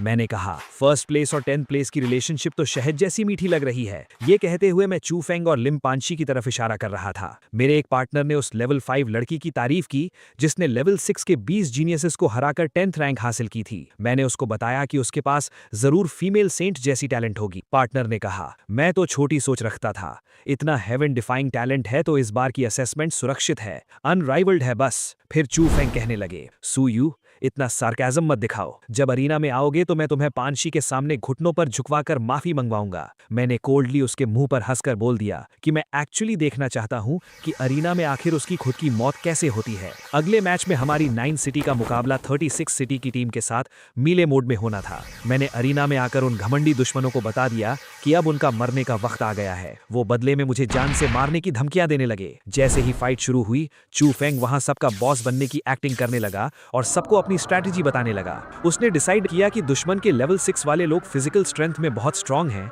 इसलिए वो अकेले 2 लोगों को रोकेगा और बाकी सब दूसरों को हैंडल करेंगे। ये सुनकर एक लड़के ने उसकी इस बॉसी एटीट्यूड को कंप्लीटली ताना मारा, पर वो आगे बढ़ गया। मैंने चू फेंग को टोकते हुए साफ कह दिया कि मुझे उसकी कोई भी स्ट्रैटेजी सुनने में बिल्कुल इंटरेस्ट नहीं है। मैंने उन ओपोनेंट्स को ललकारा और कहा कि अगर उनमें हिम्मत नहीं है तो जमीन पर घुटने टेक कर भीख मांगे। वो गुस्से में आकर मुझे जिंदा गाड़ने दौड़े। उनमें से एक ने मुझ पर अपनी एक जायंट हड्डी जैसी क्लब से अटैक किया, ये बोलकर कि इस एक स्ट्राइक से ही मेरी हड्डियां टूट जाएंगी। मैंने आगे बढ़कर उसके इतने बड़े वेपन को अपने एक सिंगल हाथ से आसानी से रोक लिया। उसकी पूरी ताकत मेरे सामने एक मजाक लग रही थी। मैंने उसकी आंखों में देखकर उसे बताया कि उसकी ये वेपन मेरे सू फैमिली के छोटे बच्चों के खिलौने से भी ज्यादा बेकार है। मैंने उस हड्डी को एक ही हाथ से क्रश कर दिया, जिसे देखकर उसके होश उड़ गए। वो डर के मारे पीछे हटा, क्योंकि उसको फाइनली समझ आ गया था कि मैं कोई नॉर्मल स्टूडेंट नहीं बल्कि एक ग्रैंड मास्टर हूं। मेरे दोस्तों ने मुझे आगे का स्टेज क्लियर करने को बोला, क्योंकि वो समझ गए थे कि मैं सबको अकेले ही मिटा सकता हूं। मैंने उन्हें पीछे हटकर तमाशा देखने को बोला और अकेले ही उन सबका सामना करने आगे बढ़ा। उस बाल्ड आदमी ने गुस्से में डार्क पावर से मुझ पर अटैक किया, पर मेरे पास आते ही वो एक इनविजिबल पावर फील्ड से टकराकर जमीन पर धंस गया। मैंने उन्हें उनकी वीक औकात याद दिलाई, जिसे सुनकर वो सब एक साथ मुझे हमेशा के लिए सुलाने के लिए आगे बढ़े। उन्होंने 36 सिटी के प्राइड के नाम पर अपना आखिरी डार्क अटैक लॉन्च किया। मैंने 9 रीजन्स की पावर को अपनी स्वॉर्ड में जगाया और हेवनली स्लॉटर्स के यूज किया। मेरा एक ही पावरफुल स्लैश उन सबकी मौत का पैगाम बनकर निकला। वो अपनी आंखों पर यकीन ही नहीं कर पा रहे थे कि मैं लेवल 7 से कितना ऊपर का मॉन्स्टर हूं। मैंने उन्हें बताया कि 36 सिटी की फिजिकल स्ट्रेंथ में इतनी भी पावर नहीं है कि मैं थोड़ा सा भी सीरियस हो सकूं, इसलिए मैं उन सबको आखिरी बार कचरे की तरह साफ कर रहा था। चू फेंग अरीना के बाहर से चिल्ला रहा था कि मैं रूल्स तोड़कर देश को बदनाम कर रहा हूं। मैंने उस व्हाइट नाइट को पूरी तरह इग्नोर किया। उन बचे हुए दुश्मनों ने गुस्से में आकर अपनी एलियन बीस्ट्स वाली म्यूटेटेड पावर निकाल ली, जिससे साफ हो गया कि उन्होंने एलियन रेसेस से अलायंस कर लिया था। ये उनकी अपनी ताकत नहीं बल्कि इंसानियत के खिलाफ एक बिट्रेयल था। ये देखते ही मेरा गुस्सा बढ़ गया और मैंने हेवनली स्लॉटर की नेक्स्ट वेव से उन सबको एक ही झटके में हमेशा के लिए जमीन में गाड़ दिया।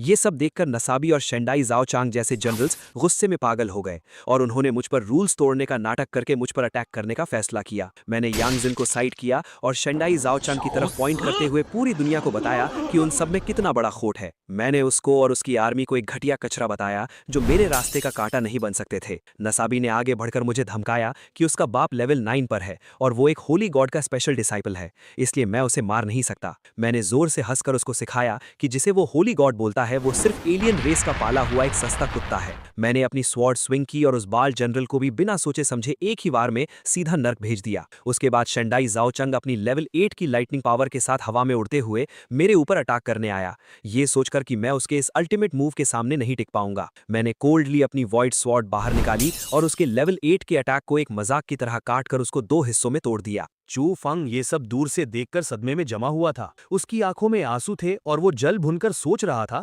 कि उसने इतनी मेहनत की फिर भी वो मुझसे आगे क्यों नहीं निकल पाया, जबकि मैंने उसकी तरह कोई हार्ड ट्रेनिंग भी नहीं की थी। वो अभी भी डिल्यूजन में था कि वो आगे चलकर मार्शल गॉड बनेगा और मुझसे स्ट्रांग हो जाएगा। मेरे बाकी दोस्तों ने आकर मुझे घेर लिया और मेरी प्रेज की। मैंने नीहोंग और 36 सिटी के बचे हुए लूजर्स को ताना मारा कि उनका एलियन मास्टर का प्लान फेल हो चुका है। मैंने जानबूझकर चू फेंग को नीचा दिखाया और उससे वहां का बचा हुआ कचरा कमरा साफ करने का ऑर्डर दिया। मैं बाहर निकल गया ये बोलकर कि मैं स्पाइस को ढूंढने जा रहा हूँ, पर मेरा असली इरादा चू फंग का अगला फॉर्च्यून चुराना था। चू फंग पीछे खड़ा रो रहा था कि ये सारी ग्लोरी और प्रेज उसकी होनी चाहिए थी, पर मैंने उसका चांस छीन लिया। उसकी ऐसी शक्ल देखकर मुझे बहुत सुकून मिल रहा था। चू फंग अपनी वाइस प्रिंसिपल टीचर हान के साथ जल्दबाजी में एक डार्क फॉरेस्ट से होते हुए एक सीक्रेट रूइन की तरफ भागा, ये सोचकर कि वहां से उसको जरूर कोई गॉड टियर कल्टीवेशन मेथड मिलेगा और वो मुझे अपने पैरों तले दबा देगा। पर उस बेवकूफ को पता नहीं था कि मुझे उसका ये राज पहले से पता था। मैंने अपनी लेवल 9 कल्टीवेशन कार्ड यूज कर ली थी, जिससे मेरे पास लगभग 24 घंटे के लिए प्योर लेवल 9 ग्रैंड मास्टर की ऐसी पावर आ गई थी जिसे कोई हरा नहीं सकता था। मैं उस रूइन के आगे एक डार्क ऑरा के साथ रेड मास्क पहनकर खड़ा हो गया ताकि वो दोनों मुझे पहचान न सके।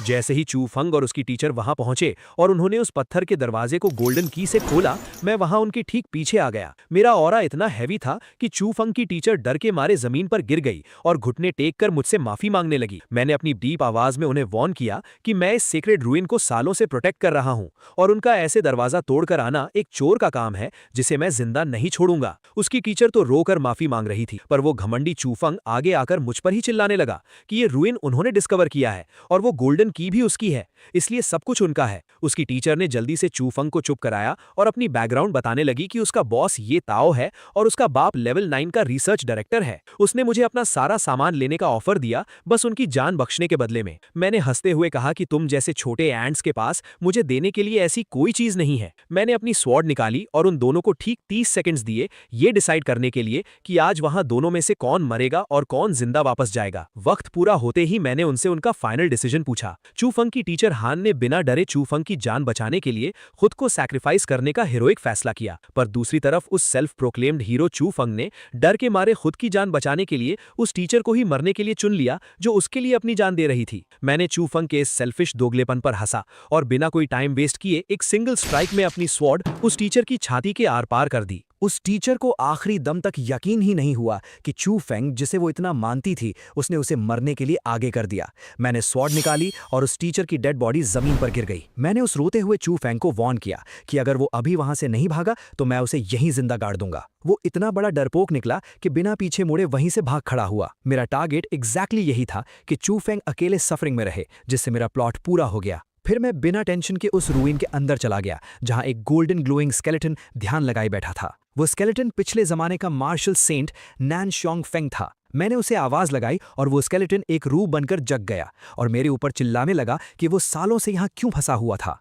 उसने मुझे बताया कि उसने मार्शल सेंट बनने के लिए बहुत सैक्रिफाइस किया था, पर उसके लेवल अप होते ही एलियन रेसेस के स्ट्रॉन्ग फाइटर्स ने उस पर पीछे से अटैक करके उसे मरने की हालत में छोड़ दिया था। उसने रोते हुए कहा कि वो बस 3 साल में मर गया और उसे बिल्कुल शांति नहीं मिली। मैंने उसकी रोने वाली सैड स्टोरी को सुनकर कैजुअली कहा कि उसकी लाइफ और डेथ से मेरा कोई लेना देना नहीं है। उस रूह ने गुस्से में पागल होकर अपना सबसे स्ट्रॉन्ग अटैक मुझ पर फेंक दिया।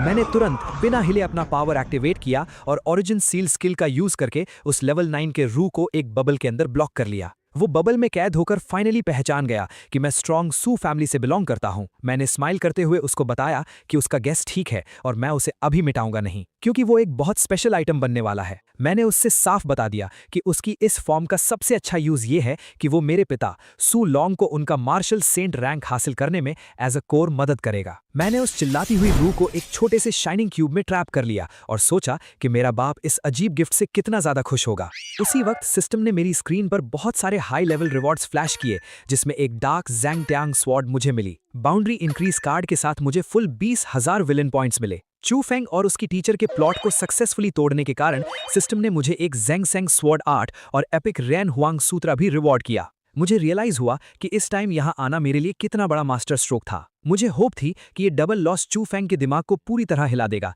जिससे उसकी ग्रोथ रुक जाएगी। अब मेरा फोकस वापस आउटर वर्ल्ड की मेन बैटल पर गया, क्योंकि मेरे लेवल 9 कल्टीवेशन कार्ड का टाइम अभी बचा था। मैं स्मूथली चलते हुए बाहर वापस सिटी के रूइंस में पहुंचा, जहां शेंडाई जाओ कसांग अभी भी हमारे लोगों को टॉर्चर कर रहा था। उसने हंसकर कन्फेस किया कि डोंगदाओ और निहोंग के लोग ह्यूमंस को बिट्रे करके एलियंस की आर्मी में मिल चुके हैं, क्योंकि हम ड्रैगन नेशन के लोगों ने उन्हें आगे बढ़ने नहीं दिया था। उस गद्दार ने एलियन पावर यूज करके अपने राइट आर्म को एक ह्यूज म्यूटेटेड रेड क्लॉ में ट्रांसफॉर्म कर लिया था और मेरे कुछ दोस्तों को हवा में ब्लड स्प्लैटर के साथ क्रश कर रहा था। वो बेशरम जनरल जोर जोर से हंस रहा था और चिल्लाता जा रहा था कि हम ह्यूमंस उसकी इस डार्क एलियन मैजिक को कभी समझ ही नहीं पाए और अब वो हम सबको मारकर एक ब्लड सैक्रिफाइस क्रिएट करेगा।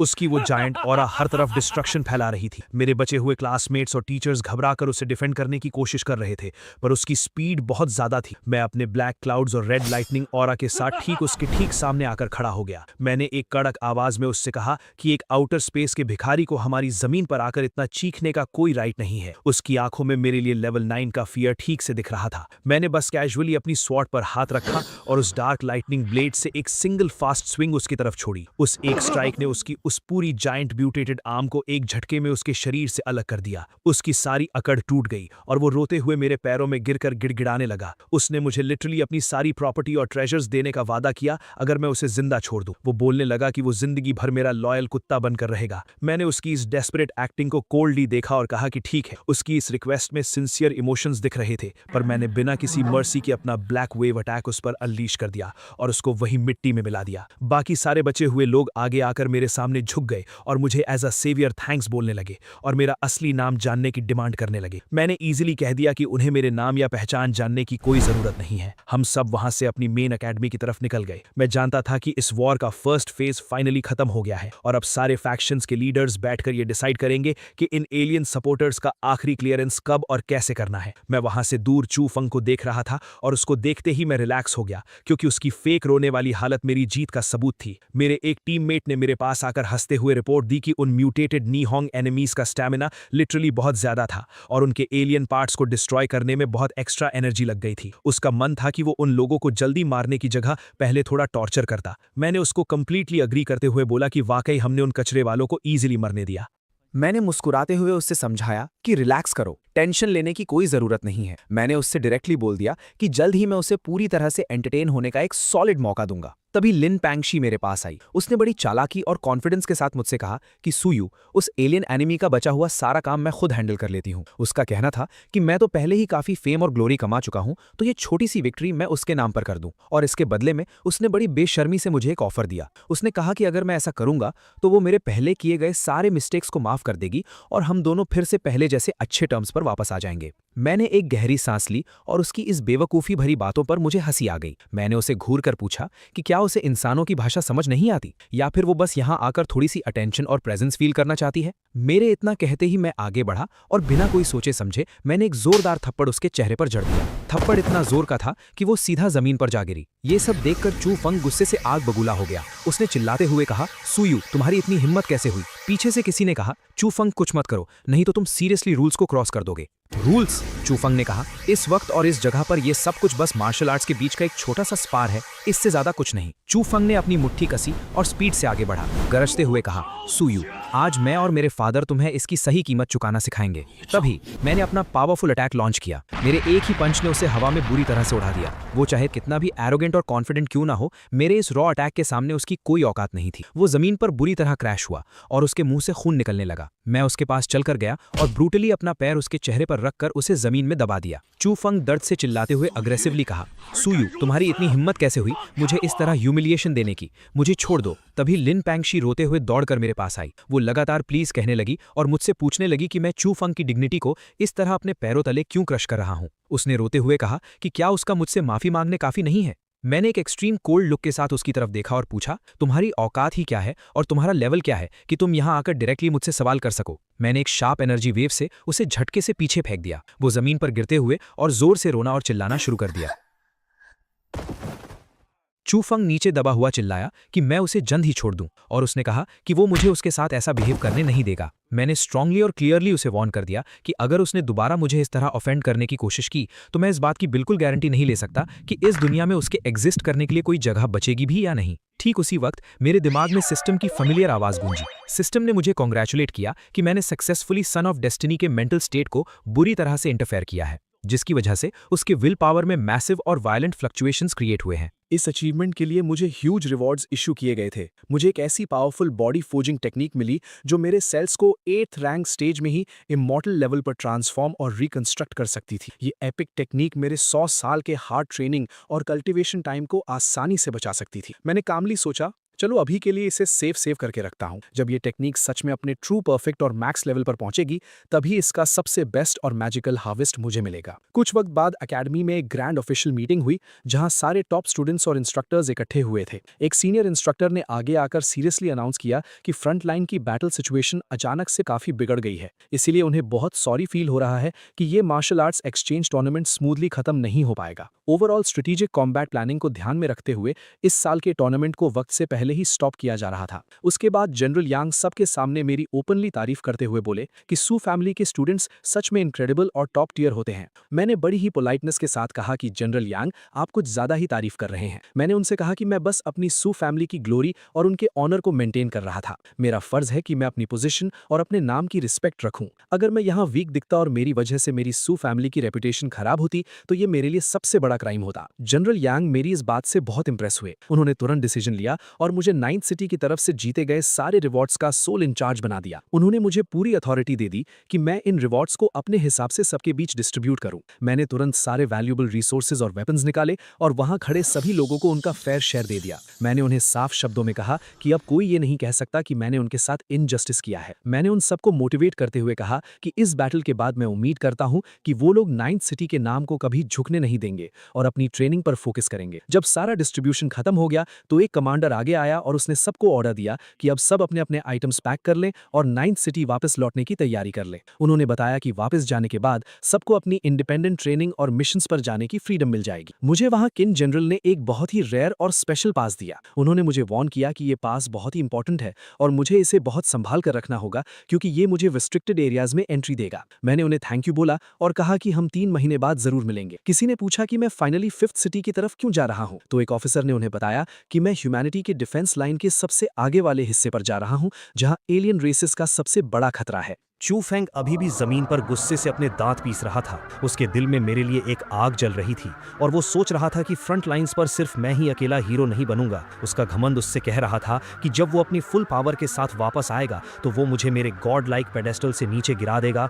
और मुझे घुटनों पर ला देगा। मैं जल्दी ही ट्रैवल करके 5th सिटी के मेन मिलिट्री कैंप में पहुंचा। वहां गार्ड्स ने मुझे रिस्पेक्ट के साथ ग्रीट किया और अंदर जाने का रास्ता दिखाया। जब मैं कमांडर टेंट के अंदर घुसा तो मेरे सामने का सीन देखकर मेरा दिल एकदम से भारी हो गया। वहां चेयर पर मेरे फादर जनरल सू लॉन्ग बैठे थे और उनकी कंडीशन बहुत ही खराब लग रही थी। उनका एक हाथ बुरी तरह से इंजर्ड था और उसमें से खून निकल रहा था। उनकी मेंटल स्पिरिट भी बहुत ज्यादा वीक हो चुकी थी, जैसे उन्होंने किसी बहुत ही डेंजरस एनिमी का सामना किया हो। मैंने तुरंत परेशान होकर उनसे पूछा कि आखिर उनकी ऐसी हालत किसने की है और किस ईविल एंटिटी ने उन पर इतना डेडली अटैक किया है। मेरे फादर ने मुझे रिलैक्स करने का इशारा किया और बड़ी ही शांति से कहा कि ये बस बैटलफील्ड की एक छोटी सी प्राइस है जो उन्हें चुकानी पड़ी है। उन्होंने कहा कि थोड़े हाई टीयर रिसोर्सेज यूज करके वो अपने इस डैमेज को ठीक कर लेंगे। बिना टाइम वेस्ट किए मैंने अपनी सिस्टम स्टोरेज से एक ग्लोइंग हरी क्विंगलिंग पिल निकाली। ये कोई आम पिल नहीं थी, ये प्योर लाइफ एनर्जी से भरी हुई थी जो सीधा हेवन और अर्थ के ओरिजिन सोर्स से कनेक्ट कर सकती थी। मैंने वो पिल अपने फादर को दी और जैसे ही उन्होंने उसे अपनी बॉडी पर लगाया, उनका कटा हुआ और इंजर्ड हाथ अचानक से एक गोल्डन ऑरा से ग्लो करने लगा। देखते ही देखते उनके मिसिंग सेल स्ट्रक्चर्स फिर से रीजेनरेट होने लगे और उनकी स्पिरिट पहले से भी ज्यादा पावरफुल हो गई। मेरे फादर हैरान रह गए कि एक छोटी सी पिल में इतनी एक्सट्रीम हीलिंग पावर कैसे हो सकती है। उन्होंने रियलाइज किया कि ये पावर डायरेक्टली उनके ब्रोकन रैंक और रेल्म को फिर से फॉर्म कर रही है। मैंने स्माइल करते हुए उन्हें बताया कि मार्शल सेज लेवल के नीचे अगर मेरे फादर की सिर्फ एक आखिरी सांस भी बची होती तो भी मैं उन्हें डायरेक्ट मौत के दरवाजे से वापस खींच कर ला सकता हूं। मेरे फादर ने मुझे एक गहरी नजर से देखा और पूछा कि मैं आखिर अपने 3rd ग्रैंड अंकल को क्यों बुलाना चाहता हूं और मेरा एक्चुअल प्लान क्या है। उस वक्त मैंने एक बहुत ही मिस्टीरियस और ग्लोइंग क्यूबिकल बॉक्स बाहर निकाला। उस बॉक्स के बाहर निकलते ही पूरे टेंट में एक सुप्रीम एनर्जी फैल गई। मैंने उस बॉक्स की तरफ इशारा करते हुए अपने फादर से कहा कि इसके अंदर एक डायरेक्ट मार्शल सेज की पोजीशन सील्ड है। मेरे फादर की आंखें शौक से पूरी तरह खुल गईं। उन्होंने कभी सपने में भी नहीं सोचा था कि उनके बेटे के पास एक रियल मार्शल सेज का सोर्स होगा। मैंने उन्हें एक्सप्लेन किया कि ये अंदर वाला मार्शल सेज का source specifically 3rd grand uncle के लिए है ताकि वो फाइनली उस सुप्रीम रैंक को अचीव कर सकें। मैंने उन्हें ग्लोइंग गोल्डन बुक दी। मैंने बड़ी सीरियस टोन में उनसे कहा कि जहां तक उनकी बात है, उन्हें अब सिर्फ एक मार्शल सेज नहीं बनना है, उनकी डेस्टिनी अब ह्यूमन एम्परर बनने की है और वो पूरी ह्यूमैनिटी को लीड करेंगे। मेरे फादर मेरे इस एम्बिशन और पागलपन को देखकर स्टन रह गए थे। वो खुद से सोच रहे थे कि उनका ये बेटा आखिर किस लेवल का गॉड लाइक प्लान बना रहा है। उन्होंने उस ग्लोइंग गोल्डन बुक को देखा और पूछा कि ये आखिर कौन सी डिवाइन टेक्निक है। मैंने उन्हें बताया कि ये ह्यूमन एम्परर मैनुअल है और ये किसी भी top tier heaven level technique से कई हजार गुना ज्यादा स्ट्रांग है। ये एक एक्चुअल स्टार लेवल टेक्निक थी। मेरे फादर इमोशनल हो गए और उन्होंने कहा कि ये टेक्निक मुझे खुद के लिए रखनी चाहिए क्योंकि मेरी उम्र अभी कम है और मेरा टैलेंट इस टेक्निक को डिजर्व करता है। उनका कहना था कि उनकी उम्र अब ढल चुकी है और मैं उनसे बेटर कैंडिडेट हूं। उन्होंने ये प्रपोज किया कि अब से पूरी सू फैमिली अपने सारे रिसोर्सेज लगाकर मुझे एक सुप्रीम ह्यूमन एम्परर बनने के लिए ट्रेन करेगी। मैंने मुस्कुराकर उन्हें बुक वापस दी और कहा कि वो इसे खुद प्रैक्टिस करें क्योंकि मेरे पास ऑलरेडी इससे भी अच्छे और पावरफुल ऑप्शंस मेरे सिस्टम में अवेलेबल हैं। मेरे इस स्ट्रॉन्ग एटीट्यूड को देखकर मेरे फादर मान गए और उन्होंने तुरंत थर्ड ग्रैंड अंकल को एक सिग्नल भेजकर वहां बुला लिया। जब थर्ड अंकल आते हैं तो वो फादर से सब हाल पूछते हैं। मैं थर्ड अंकल के पास जाके उन्हें बताता हूं कि मैंने उनके लिए और फादर के लिए एक छोटा सा सरप्राइज लाया था। उन्होंने फिर उस सेंट रैंक सील को देखा और वो बेहद खुश थे कि मैं उन्हें ये दे रहा था। फिर वो पूछते हैं कि मेरा लेवल अचानक 6 से 9 तक कैसे पहुंच गया, जिस पर मैं जवाब देता हूं कि एक पुराने सेंट की वजह से, लेकिन उस वक्त का कल्टीवेशन सिर्फ थोड़े टाइम तक चलेगा। उसके बाद एक जनरल दौड़ा हुआ आया और बताया कि फ्रंट लाइन पे अटैक हो गया है। दुश्मनों में 10 लेवल 9 रैंक्स और कुछ और पावरफुल फाइटर्स थे। ये सुनकर मेरे फादर का चेहरा सीरियस हो गया। उन्होंने तुरंत अपने कमांडर मोड में आते हुए ऑर्डर दिया कि जिन लोगों को चोट नहीं आई है उन्हें तुरंत ब्लड रीस्टोरिंग पिल्स दी जाएं और वो डायरेक्ट बैटलफील्ड की तरफ बढ़ें। उन्होंने फोर्थ सिटी से एक्स्ट्रा बैकअप मंगवाने का भी ऑर्डर दिया। मेरे फादर और थर्ड ग्रैंड अंकल ने मुझे टेंट में रुकने को कहा। उन्होंने डिसाइड किया कि पहले वो इन एलियंस का सफाया करेंगे और उसके बाद ही अपना ब्रेक थ्रू स्टार्ट करेंगे। मेरे फादर बाहर जाने लगे तभी मैंने उन्हें रोककर अपने हाथों में से 2 किताबें निकाली। मैंने उन्हें वॉइड ब्लीड टेक्निक की बुक दी जो कि एक स्टार लेवल मार्शल आर्ट थी। मैंने उन्हें समझाया कि हालांकि इसको सीखना थोड़ा मुश्किल है पर मार्शल सेज बनने के बाद उन्हें बिल्कुल ऐसी ही एडवांस टेक्निक की जरूरत पड़ेगी।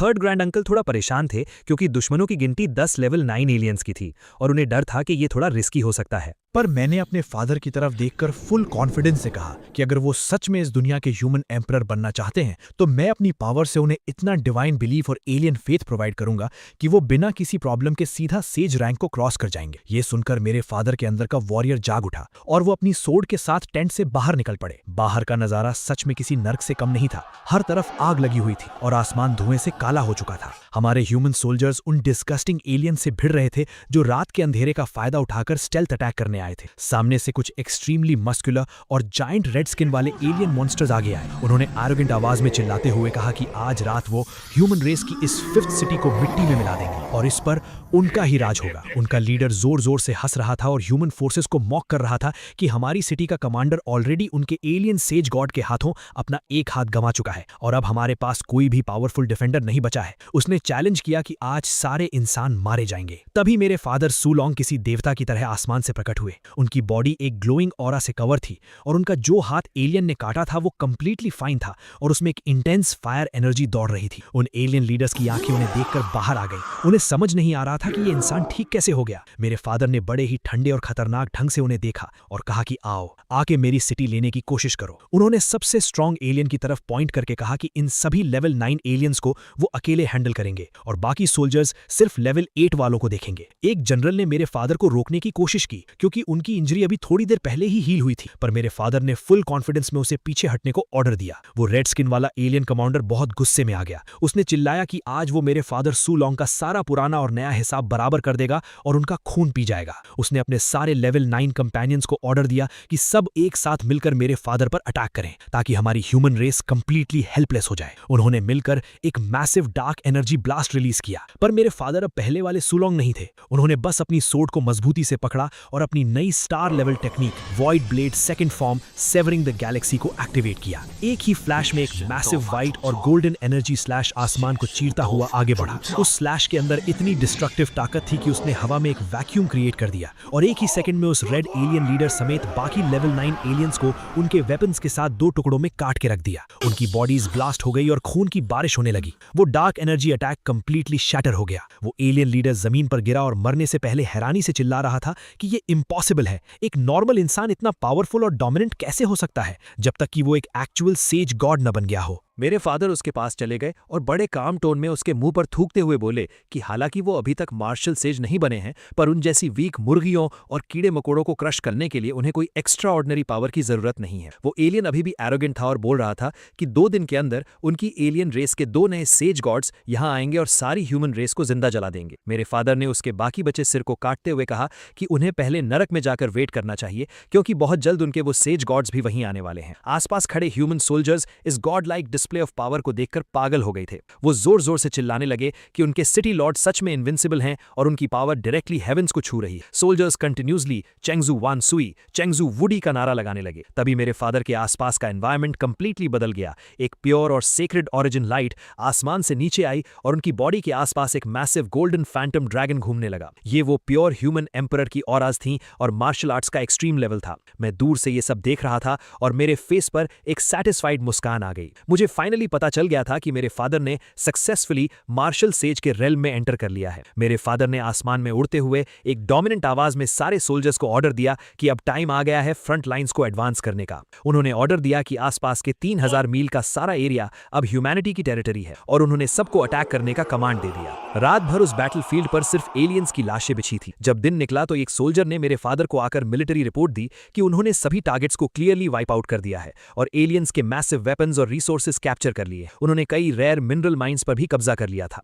मेरे फादर ने तुरंत ऑर्डर्स पास किए कि बाकी सिटीज और टॉप फैमिलीज को बुलाकर इन मिनरल स्पॉट्स को उनके साथ बांट लिया जाए और जो छोटे मोटे रिसोर्सेज कैप्चर हुए थे वो 5th सिटी के उन सभी ब्रेव सोल्जर्स में डिस्ट्रीब्यूट करने को कहा जिसने बैटल में अपनी जान की बाजी लगाई थी। सारे सोल्जर्स खुशी और रिस्पेक्ट से उन्हें देख रहे थे, जबकि दूसरी तरफ मैं इस एनवायरनमेंट से थोड़ा दूर एक आइसोलेटेड जंगल एरिया में अकेला था। मेरा माइंड अलग ही कैलकुलेशन कर रहा था। मुझे एहसास हो गया था कि अगर मुझे हेवन डिफाइंग बैटल्स लड़नी है और अपने आप को टॉप पर मेंटेन रखना है तो मुझे फोर्सफुली अपने डेस्टिनी विलन सिस्टम में से और विलन पॉइंट्स कमाने होंगे और खुद को कंटिन्यूसली अपग्रेड करना होगा, वरना फ्यूचर के हाईएस्ट टीयर डेथ मैचेस में मेरी एग्जिस्टिंग पावर जल्द ही फेल हो जाएगी। मैं खुद पर थोड़ा हंस रहा था कि मैंने आज कितना बड़ा गैम्बल खेला है। मैंने अपनी मुट्ठी कसकर एक डिवॉनिक एनर्जी का ऑर्ब अपने हाथों में महसूस किया। मैंने अपने सिस्टम स्टोर को ओपन किया और वहां से एक ही हुआ जी जाई तियान मोजिंग नाम का एक स्पेशल लिमिटेड टाइम सेल वाली सुप्रीम आइटम परचेज की। वो एक ब्लैक डेमोनिक बुक मेरी इन्वेंट्री से मेरी बॉडी में आ गई और मेरी स्किन के ऊपर से पर्पल लाइटनिंग्स निकलने लगी। मेरी आंखों के अंदर उस सिस्टम की वजह से एक खून जैसी लाल ग्लो आ गई। एक मैसिव डार्क घोस्ट फैंटम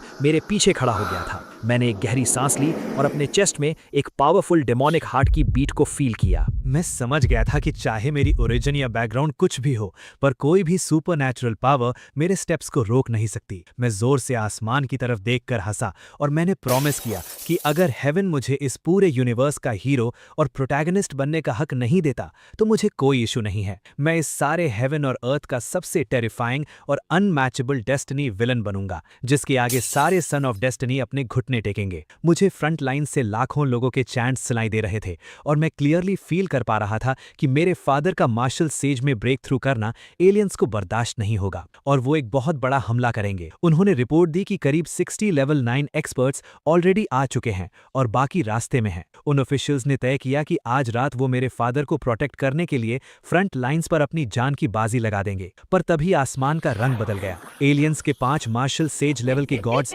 एक साथ आसमान फाड़कर आ गए। वो मेरे फादर के ब्रेक थ्रू को रोकने आए थे। उन एलियन गॉड्स ने धमकी दी कि अगर इंसानों ने मेरे फादर को उनके हवाले नहीं किया तो वो आज पूरी ह्यूमन रेस को जड़ से मिटा देंगे। ये सब जब हो रहा था, मेरा अपना लेवल 8 का ब्रेक थ्रू भी कंप्लीट हो गया था। मैंने सोचा कि अब वक्त आ गया है बाहर निकलने का। मेरी सू फैमिली जल्द ही 3 मार्शल सेजेस वाली फैमिली बनने वाली थी। मैंने अपने शैडो स्टेप्स यूज किए और सीधा 5th सिटी के मेन गेट के बाहर वाले जंगल टेरिटरी में आ गया। वहां मैंने देखा कि कुछ ह्यूमन सोल्जर्स बुरी तरह फंस गए थे और दर्जनों red skin giant level 8 aliens उन्हें मारने वाले थे। मैं सीधा उन एलियंस के बीच में एंटर हो गया। मैंने अपने सैनिकों से कहा कि वो पीछे हट जाएं क्योंकि ये एरिया बहुत डेंजरस है। मैं अभी एलियन गॉड्स के साथ तो नहीं लड़ सकता था, पर इन लेवल 8 एलियंस को तो मैं स्नैक की तरह खा सकता था। मैंने अपनी वॉइड एनर्जी को स्वॉर्ड में इन्फ्यूज किया और उन घमंडी एलियंस पर टूट पड़ा। एक ही स्ट्राइक और सीधा खेल खत्म। मेरा ब्लैक ब्लेड उनके सीने को फाड़ता हुआ बाहर निकल आया। बाकी एलियन मॉन्स्टर्स को समझ ही नहीं आया कि ये क्या हुआ। वो डर के मारे पीछे हटने लगे, पर मैं तब तक उनके सर्कल के बीच में आ चुका था। मैंने अपना हाथ आगे किया और गॉड सप्रेसिंग एलिफेंट टेक्निक का फैंटम फॉर्म उनके ऊपर स्मैश कर दिया। एक जायंट गॉड लाइक हाथी का रूप आसमान से जमीन पर उन लेवल 8 एलियंस को क्रश करता हुआ गिरा और वहां सिर्फ और सिर्फ धूल और मिट्टी का धुआं बचा। उन एलियन बीस्ट्स की लाशें जमीन पर पड़ी थीं और उनकी ओरिजिन एनर्जीज को मैं अपने ऑराज में एब्जॉर्ब करने लगा। मेरे लेवल 8 एलियंस को एब्जॉर्ब करने का नजारा देखकर वहां खड़े इंसान और एलियन दोनों हैरान थे। उन एलियंस का न्यूट्रिएंट टेस्ट सच में डिलीशियस था, पर अब ये मेरी अपग्रेडेड रैंक के सामने थोड़े वीक फील हो रहे थे। मेरे इस डेमोनिक रूप को देखकर एलियंस ने चिल्लाकर अपने साथियों को मुझ पर हमला करने का ऑर्डर दिया। उन्होंने कहा कि मेरे सिर पर अटैक करें, पर मैं उनकी स्पीड को ऐसे देख रहा था जैसे सब कुछ स्लो मोशन में हो। मैंने हंसते हुए अपनी स्वॉर्ड उठाई और अपनी अल्टीमेट टेक्निक यूज की। मेरे पास एक ऐसी स्वॉर्ड है जो सब कुछ दफन कर सकती है, जो आसमान और जमीन दोनों को फाड़ सकती है। मैंने एक मैसिव स्ट्राइक रिलीज की जिसने उस पूरे एरिया को एक डेथ डोमेन में बदल दिया। एलियंस चीखते हुए मरने लगे। ह्यूमन सोल्जर्स इस गॉड लाइक डिस्प्ले को देखकर जोर जोर से सू शाओ जू वू डी चिल्लाने लगे। उनका जोश आसमान छू रहा था और उन्होंने मेरे पीछे पीछे आकर बचे हुए एलियंस को काटना शुरू कर दिया। तभी वहां छुपकर एक एलियन प्रिंस मेरी तरफ डर के मारे देख रहा था। उसने जब अपना रास्ता क्लियर नहीं पाया तो वो मेरे सामने भीख मांगने लगा। उसकी आंखों में डर और पैनिक भरा था। उसने रोते हुए चिल्लाया कि उसकी जान बख्श दूं क्योंकि उसके फादर एक एक्सट्रीम लेवल के सेज गॉड हैं और अगर मैंने उसे मारा तो उसके फादर पूरी ह्यूमन रेस को डिस्ट्रॉय कर देंगे। उसका ये बकवास कॉन्फिडेंस देखकर मेरी हंसी छूट गई। मैंने उसके मुंह पर एक जोरदार लात मारी और उसे ग्राउंड में प्रेस कर दिया। मैंने हंसते हुए और एरोगेंट टोन में उससे कहा कि तुम क्या सोचते हो कि सिर्फ तुम्हारी एलियन रेस के पास ही सेज लेवल एक्सपर्ट्स हैं। मैंने उसकी आंखों में देखा और बड़ी कोल्डली उसे कंप्लीटली एक्सटिंग्विश होने का ऑर्डर दिया। उसने रोने की पूरी कोशिश की, पर मैंने अपनी स्वॉर्ड का एक स्विफ्ट हॉरिजॉन्टल स्विंग किया और उस एलियन प्रिंस का सिर धड़ से अलग होकर ग्राउंड पर लुढ़कने लगा। जैसे ही उस प्रिंस की मौत हुई, आसमान अचानक से ब्लड रेड हो गया। बादलों के बीच से एक मैसिव और डार्क एनर्जी की स्टॉर्म बनने लगी और वहां उसके फादर, उस एलियन सेज गॉड का एक हॉरिफाइंग और गॉड लेवल प्रोजेक्शन प्रकट हुआ। उस जायंट फैंटम ने गुस्से से गरजते हुए कहा कि एक इंफीरियर ह्यूमन रेस का कीड़ा कैसे हिम्मत कर सकता है उसके सुप्रीम सन की जान लेने की। उसने अनाउंस किया कि आज मैं उसके हाथों सबसे पेनफुल डेथ मरूंगा। बकवास कम करो। मैंने उस दुश्मन की तरफ घूर कर देखा। क्योंकि तुम लेवल 9 के हो तो अपनी पूरी ताकत से हमला करो। मुझे लगा था वो कुछ नया करेगा, पर उसने फिर वही पुराना पैतड़ा अपनाया। उसने मुझे हल्के में लेने की कोशिश की और चिल्लाया कि मैं अपनी औकात देखूं। ठीक है, मैंने स्मार्क किया। अचानक उसे एक झटका लगा। उसका सिस्टम हिल गया होगा। उसने हैरानी से सोचा होगा कि ये कैसे हो सकता है। क्या मैं फिर से लेवल अप करने वाला हूँ? मैंने खुद से सवाल किया। इस बार ऑरा सच में कुछ अलग ही महसूस हो रही थी। वो जोर से हंसा। उसकी हंसी में एक एरोगेंट घमंड था। उसने मुझे मगरूर कहा और बोला कि अब देखते हैं मैं कैसे टिक पाता हूँ। उसका मानना था कि जैसे ही हेवनली ट्रिब्यूलेशन की लाइटनिंग गिरेगी, मेरा किस्सा खत्म हो जाएगा। मैंने फोकस किया। मेरी आत्मा के आर पार होती हुई एक डीप मेडिटेशन स्टार्ट हो गई थी और जैसे ही ये कंप्लीट होगा, हेवनली ट्रिब्यूलेशन मेरी कामयाबी की आखिरी सीढ़ी बन जाएगी। लेकिन वो इतनी आसानी से हार मानने वाला नहीं था। उसने खुद से वादा किया कि ह्यूमन रेस में कोई दूसरा डेमीगॉड पैदा नहीं होना चाहिए। उसकी आंखें गुस्से से लाल थी और उसने तय कर लिया था कि आज मेरा अंत यहीं होगा। सबने पीछे से चिल्लाया कि उसे रोको, चाहे सिर्फ 1 सेकंड के लिए ही क्यों ना हो। खेल खत्म करो, वो चिल्लाए। तभी मुझे किसी और की आवाज आई, बच्चे जल्दी भागो, हेवनली ट्रिब्यूलेशन की चिंता मत करो, जल्दी यहाँ आओ, तुम्हारे अंकल तुम्हारे लिए इसे झेल लेंगे। मेरे 5th अंकल आगे आए। अचानक मेरे पिता सामने आए। मेरे बेटे सुयू के हेवनली ट्रिब्यूलेशन के बीच में हमला करने की हिम्मत कैसे हुई और मेरे 5th अंकल के खिलाफ दुश्मनी दिखाने की? फादर ने उसे पकड़कर पूछा कि वो अपना अंत कैसे चाहते हैं। उसके होश उड़ गए। उसकी आंखों में डर साफ दिख रहा था। वो बड़बड़ाने लगा कि होली गॉड रेल्म नामुमकिन है। पिता ने उसे गर्दन से पकड़ा। तुम्हारी हिम्मत तो देखो, एक लेवल 9 होकर भी तुम यहाँ आकर बैटलफील्ड मैटर्स में दखल देने आए हो। तुम्हें क्या लगता है तुम तीनों जीत जाओगे? होली गॉड, मुझे माफ कर दो, मेरी जान बख्श दो। वो गिड़गिड़ाने लगा, लेकिन मेरे पिता ने उसे जान से मार दिया। पिताजी ने 5th अंकल की तरफ देखकर सॉरी कहा क्योंकि वो अपने ओरिजिन पाथ को स्टेबलाइज करने में बिजी थे और टाइम पर नहीं आ सके थे। 5th अंकल की खुशी का ठिकाना नहीं था। उन्होंने गर्व से कहा कि आखिरकार तुम एक मार्शल सेज बन गए और अब हमारी सू फैमिली में 2 मार्शल सेज हैं। पिताजी ने उन्हें आराम करने को कहा और युद्ध का कमांड अपने हाथों में ले लिया। उन्होंने सभी सोल्जर से कहा कि उन्होंने बहुत सहा है और अब हम काउंटर अटैक शुरू करके अपनी चीजें वापस लेंगे। सभी ने नए मार्शल सेज को प्रणाम किया। एक वॉरियर ने पिताजी से पूछा कि बाकी के मार्शल सेज कहाँ हैं। उन्होंने बताया कि दुश्मन ने इस बार एक बड़ी आर्मी भेजी थी, जिसके चलते बाकी सिटीज के गार्ड्स और मार्शल सेज वहां ब्लॉक हो गए थे। यहां सिर्फ हेवन बैटलिंग मार्शल सेज और हेवन रूलिंग मार्शल सेज ही आ सके थे। पता चला कि इन एलियंस ने 5 मार्शल सेज को सिर्फ मुझे मारने के लिए भेजा था, क्योंकि उस दिन मैंने एक लेवल 9 वॉरियर के रूप में उनके 20 वीक लेवल 9 वॉरियर्स और कुछ ओरिजिन लेवल 9 वॉरियर्स को मार दिया था। उन्हें डर था कि अगर मैं मार्शल सेज बन गया तो उनका क्या होगा। वो सब शॉक में थे कि इस लड़के का मास्टर आखिर है कौन, जिसने इसे इतने कम वक्त में ऐसी ताकत दे दी। मेरे पिताजी ने अपने मन में सोचा कि जब दुश्मन ने मुझे इतनी बड़ी पोजीशन पर रख ही दिया है तो मैं उन्हें निराश नहीं करूंगा। दुश्मन के 5 मार्शल सेज ने मजाक उड़ाया कि बस दोनों मिलकर उन्हें कैसे रोकेंगे, पर जब उन्होंने पिताजी को देखा तो वो दंग रह गए। उन्होंने पूछा कि उनका मार्शल सेज लाइटनिंग ट्रिब्यूलेशन कहाँ है, क्या उन्होंने अपना रास्ता बदल लिया है। उन्हें तुरंत समझ आ गया कि पिताजी ने ह्यूमन रेस का ओरिजिन पाथ यानी लेजेंडरी ह्यूमन एम्परर का रास्ता चुन लिया है, जिसके लिए किसी ट्रिब्यूलेशन की जरूरत नहीं थी। उन्होंने कहा कि अभी इन बातों का वक्त नहीं है और पहले उन्हें यहाँ का मामला निपटाना होगा। दुश्मन ने पिताजी पर हमला किया और मजाक उड़ाया कि नया मार्शल सेज होकर मौत को बुलावा दे रहे हैं, पर पिताजी ने जैसे ही अपना मून गेजिंग स्पीयर चलाया, उनके अंदर मौत का डर पैदा कर गया। घबराकर उसने अपने बाकी साथियों को बुलाया। तभी आसमान काली घटाओं और बिजलियों से भर गया।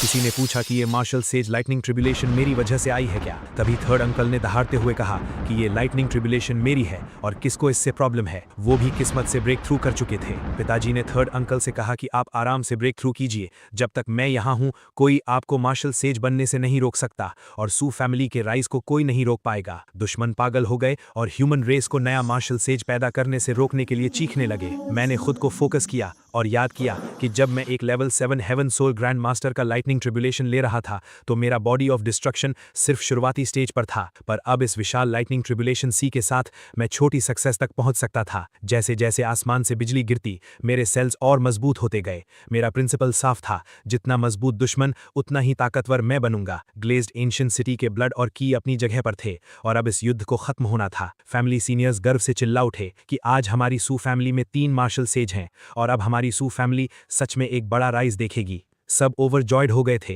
लेकिन बीच में थर्ड ग्रैंड अंकल डीमन से भिड़ रहे थे। दुश्मन का एक एलियन का असैसिनेशन फेल हो गया। वो सब घबरा गए और उन्होंने रिट्रीट करने का ऑर्डर दे दिया। जाते हुए उन्होंने धमकी दी कि जब उनका क्लैन लीडर आज़ाद होगा तो वो ह्यूमन रेस का आखिरी दिन होगा। पर मुझे पता था कि हमारी प्रोग्रेस को कोई नहीं रोक सकता और हमने उन्हें खदेड़कर वहां से भगा दिया।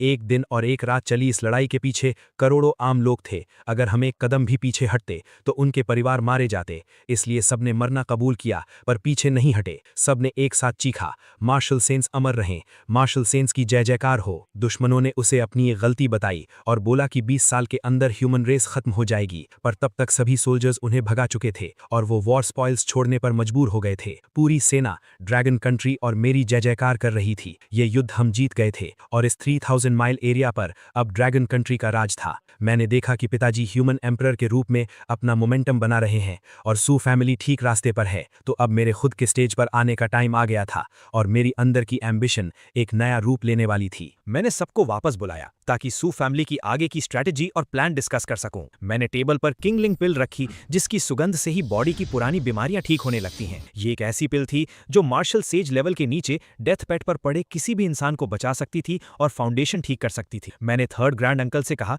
कि ये पिल आपकी पुरानी सारे नुकसान ठीक कर देगी, क्योंकि सू फैमिली के 5 ड्रैगन्स में से किसी को भी पीछे नहीं छूटना चाहिए। उन्होंने इमोशन के साथ कहा कि 20 साल से उन्होंने मुझे एक बच्चे से एक महान आदमी बनते देखा है। मैंने उन्हें बताया कि अब पिताजी ह्यूमन एम्परर ओरिजिन पाथ पर हैं और हमें बहुत कुछ आगे बढ़ाना है। मैंने उन्हें वॉइड सेबर टेक्निक और डेथ बरियल सेबर टेक्निक की ओरिजिनल कॉपीज दी, जो स्टार लेवल वेपन्स थे और सू फैमिली की गॉड डिस्ट्रॉइंग सेबर टेक्निक की जगह ले सकते थे। मैंने सजेस्ट किया कि पिताजी पुरानी अर्थ लेवल और हेवन लेवल टेक्निक्स को ड्रैगन कंट्री के लोगों के लिए फ्री में पब्लिक कर दें, ताकि सब मार्शल आर्ट सीख सके और पिताजी को एक अच्छा नाम मिल सके। निहॉन और हैफी के गद्दारों के बारे में भी डिस्कशन हुआ, जिन्होंने एलियंस के साथ मिलकर धोखा दिया था। उन दोनों एरियाज को डिस्ट्रॉय करने का ऑर्डर पास हुआ और मैंने उन्होंने भी इस अटैक में ज्वाइन करने की इच्छा जताई ताकि मुझे और ट्रेनिंग का मौका मिल सके। मीटिंग के बाद मैं अपने सबॉर्डिनेट से मिलने गया, जिन्हें मैंने पहले एक इंस्ट्रक्टर के जरिए रिक्रूट किया था। मैंने उन्हें साफ बताया कि आज से वो सब मेरे सुयू के डायरेक्ट सबॉर्डिनेट्स हैं और अगर किसी को प्रॉब्लम है तो वो अभी जा सकता है। पर उन सब ने मेरे प्रति पूरी लॉयल्टी दिखाई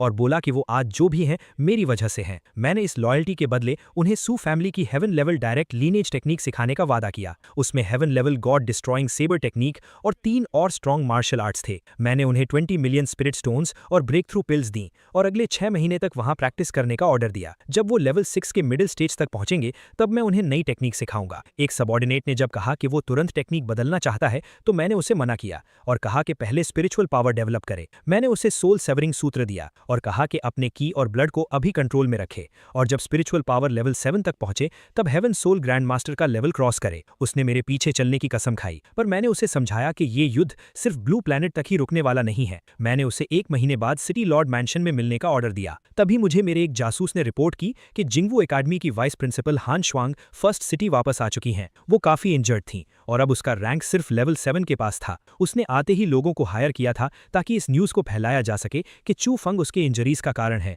और उसका अपने स्टूडेंट के साथ झगड़ा हो गया था। पर मैंने तुरंत ऑर्डर दिया कि इस न्यूज़ को दबा कर रखा जाए और ठीक 25 दिनों बाद इसे इतना पुश किया जाए कि सब जगह फैल जाए। मैं देखना चाहता था कि जू शांग यान इस मास्टर को मारने वाले इल्जाम को कैसे झेलता है। दूसरी तरफ चू फंग और लिन पैंगशी फॉरेस्ट से बाहर आ गए थे। उन्होंने पिछले 1 महीने में कड़ी मेहनत करके 98 pieces 7th rank beast cores collect कर लिए थे। लिन पैंगशी बहुत खुश थी। उसको लग रहा था कि अब वो जल्द ही 9th सिटी के रिटर्न्स बेस में सबमिट कर देंगे। रिजल्टिंग जाइड 6th रैंक के रिसोर्सेज पे अप्लाई किए जाएंगे। चू फैंग मुस्कुराया। उसने सोचा कि उसको किसी चीज की जल्दी नहीं है। वो अगले स्टेजेस और रिसोर्सेज पर टारगेट क्लोज करते हुए अपनी पावर्स को और बढ़ाएगा। उसका प्लान था कि लेवल पीक्स तक पहुंचे। उसी दौरान चू फैंग और लिन पैंशी फॉरेस्ट में शिकार कर रहे थे। Chu Fang level 7 beast cores collect कर चुका था ताकि वो 9th सिटी जाकर रिसोर्सेज एक्सचेंज कर सके और लेवल 6 लेट स्टेज तक ब्रेक थ्रू कर सके। वो और लिन पैंशी परफेक्ट कपल होने का ढोंग कर रहे थे और चू फैंग जल्द ही ग्रैंड मास्टर ब्रेक थ्रू का दिखावा करके न्यू एरा अलायंस का लीडर बनने का प्लान बना रहा था। वहां दूसरी तरफ हान श्वांग एक अनजान जगह पर फंसी थी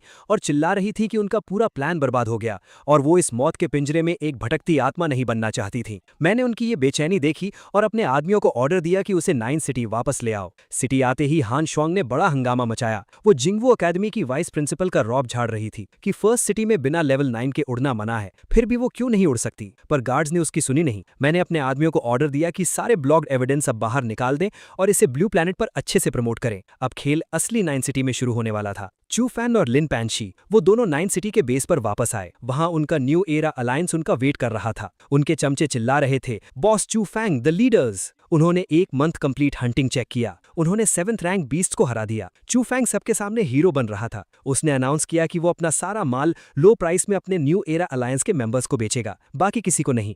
वो सबको इंप्रेस करने की कोशिश कर रहा था। तभी उसने अनाउंस किया कि ठीक आधे महीने बाद वो फाइनली ग्रैंड मास्टर लेवल पर ब्रेक थ्रू करेगा और सभी को इन्वाइट कर रहा है ये नजारा देखने के लिए। सभी लोग उसकी वाहवाही कर रहे थे। अचानक भीड़ के बीच से एक आवाज आई, वाह वाह, सच में मेरे अच्छे डिसाइपल हो तुम। Break through to grand master, क्या नाटक है। सब शॉक्ड हो गए। भीड़ के आगे हान श्वांग जिंगवू की वाइस प्रिंसिपल खड़ी थीं। उनके चेहरे पर चोट के निशान थे और उनकी आंखें गुस्से से लाल थीं। चू फैंग उनको देखकर अंदर से पूरी तरह से हिल गया। उसका चेहरा पसीने से भर गया। उसकी आंखों में डर और हैरानी साफ झलक रही थी। टीचर, आप यहाँ कैसे? चू फैंग हकलाया। उसको समझ नहीं आ रहा था कि हान श्वांग जिंदा कैसे बच गईं। हान जोर से चिल्लाईं, क्यों? तुम्हें उम्मीद थी कि मैं मर जाऊंगी? तुम्हारी वजह से मैं मौत के मुंह तक पहुंच गई थी। वो चू फैंग की तरफ गुस्से से बढ़ी। तुमने अकेले भागने का डिसाइड किया और मुझे अकेला छोड़ दिया। 1 महीना हो गया, तुमने मुझे ढूंढने की कोशिश तक नहीं की। तुमने किसी को फर्स्ट सिटी में अपडेट नहीं दिया और अब तुम यहाँ हीरो बनने का नाटक कर रहे हो। चू फैंग की हालत खराब हो गई। उसने झूठ बोलने की कोशिश की। टीचर, ऐसा कुछ नहीं है। मैं तो वहाँ एक 9th लेवल एलियन के हमले से उड़ गया था।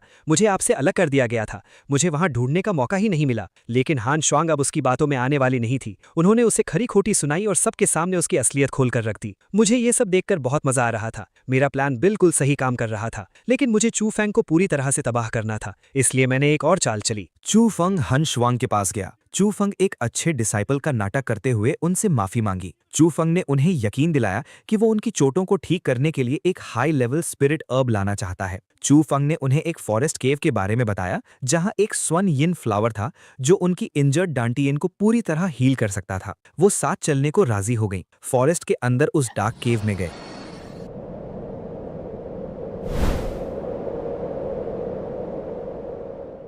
वहाँ एक जायंट 7th लेवल स्नेक उस फ्लावर को गार्ड कर रहा था। चू फंग ने अपनी स्वॉर्ड निकाली और स्टार लेवल स्वॉर्ड स्किल्स का यूज करके उस स्नेक पर अटैक किया। चू फंग ने स्नेक को उलझा के रखा और हन शुआंग को फ्लावर लेने का इशारा किया।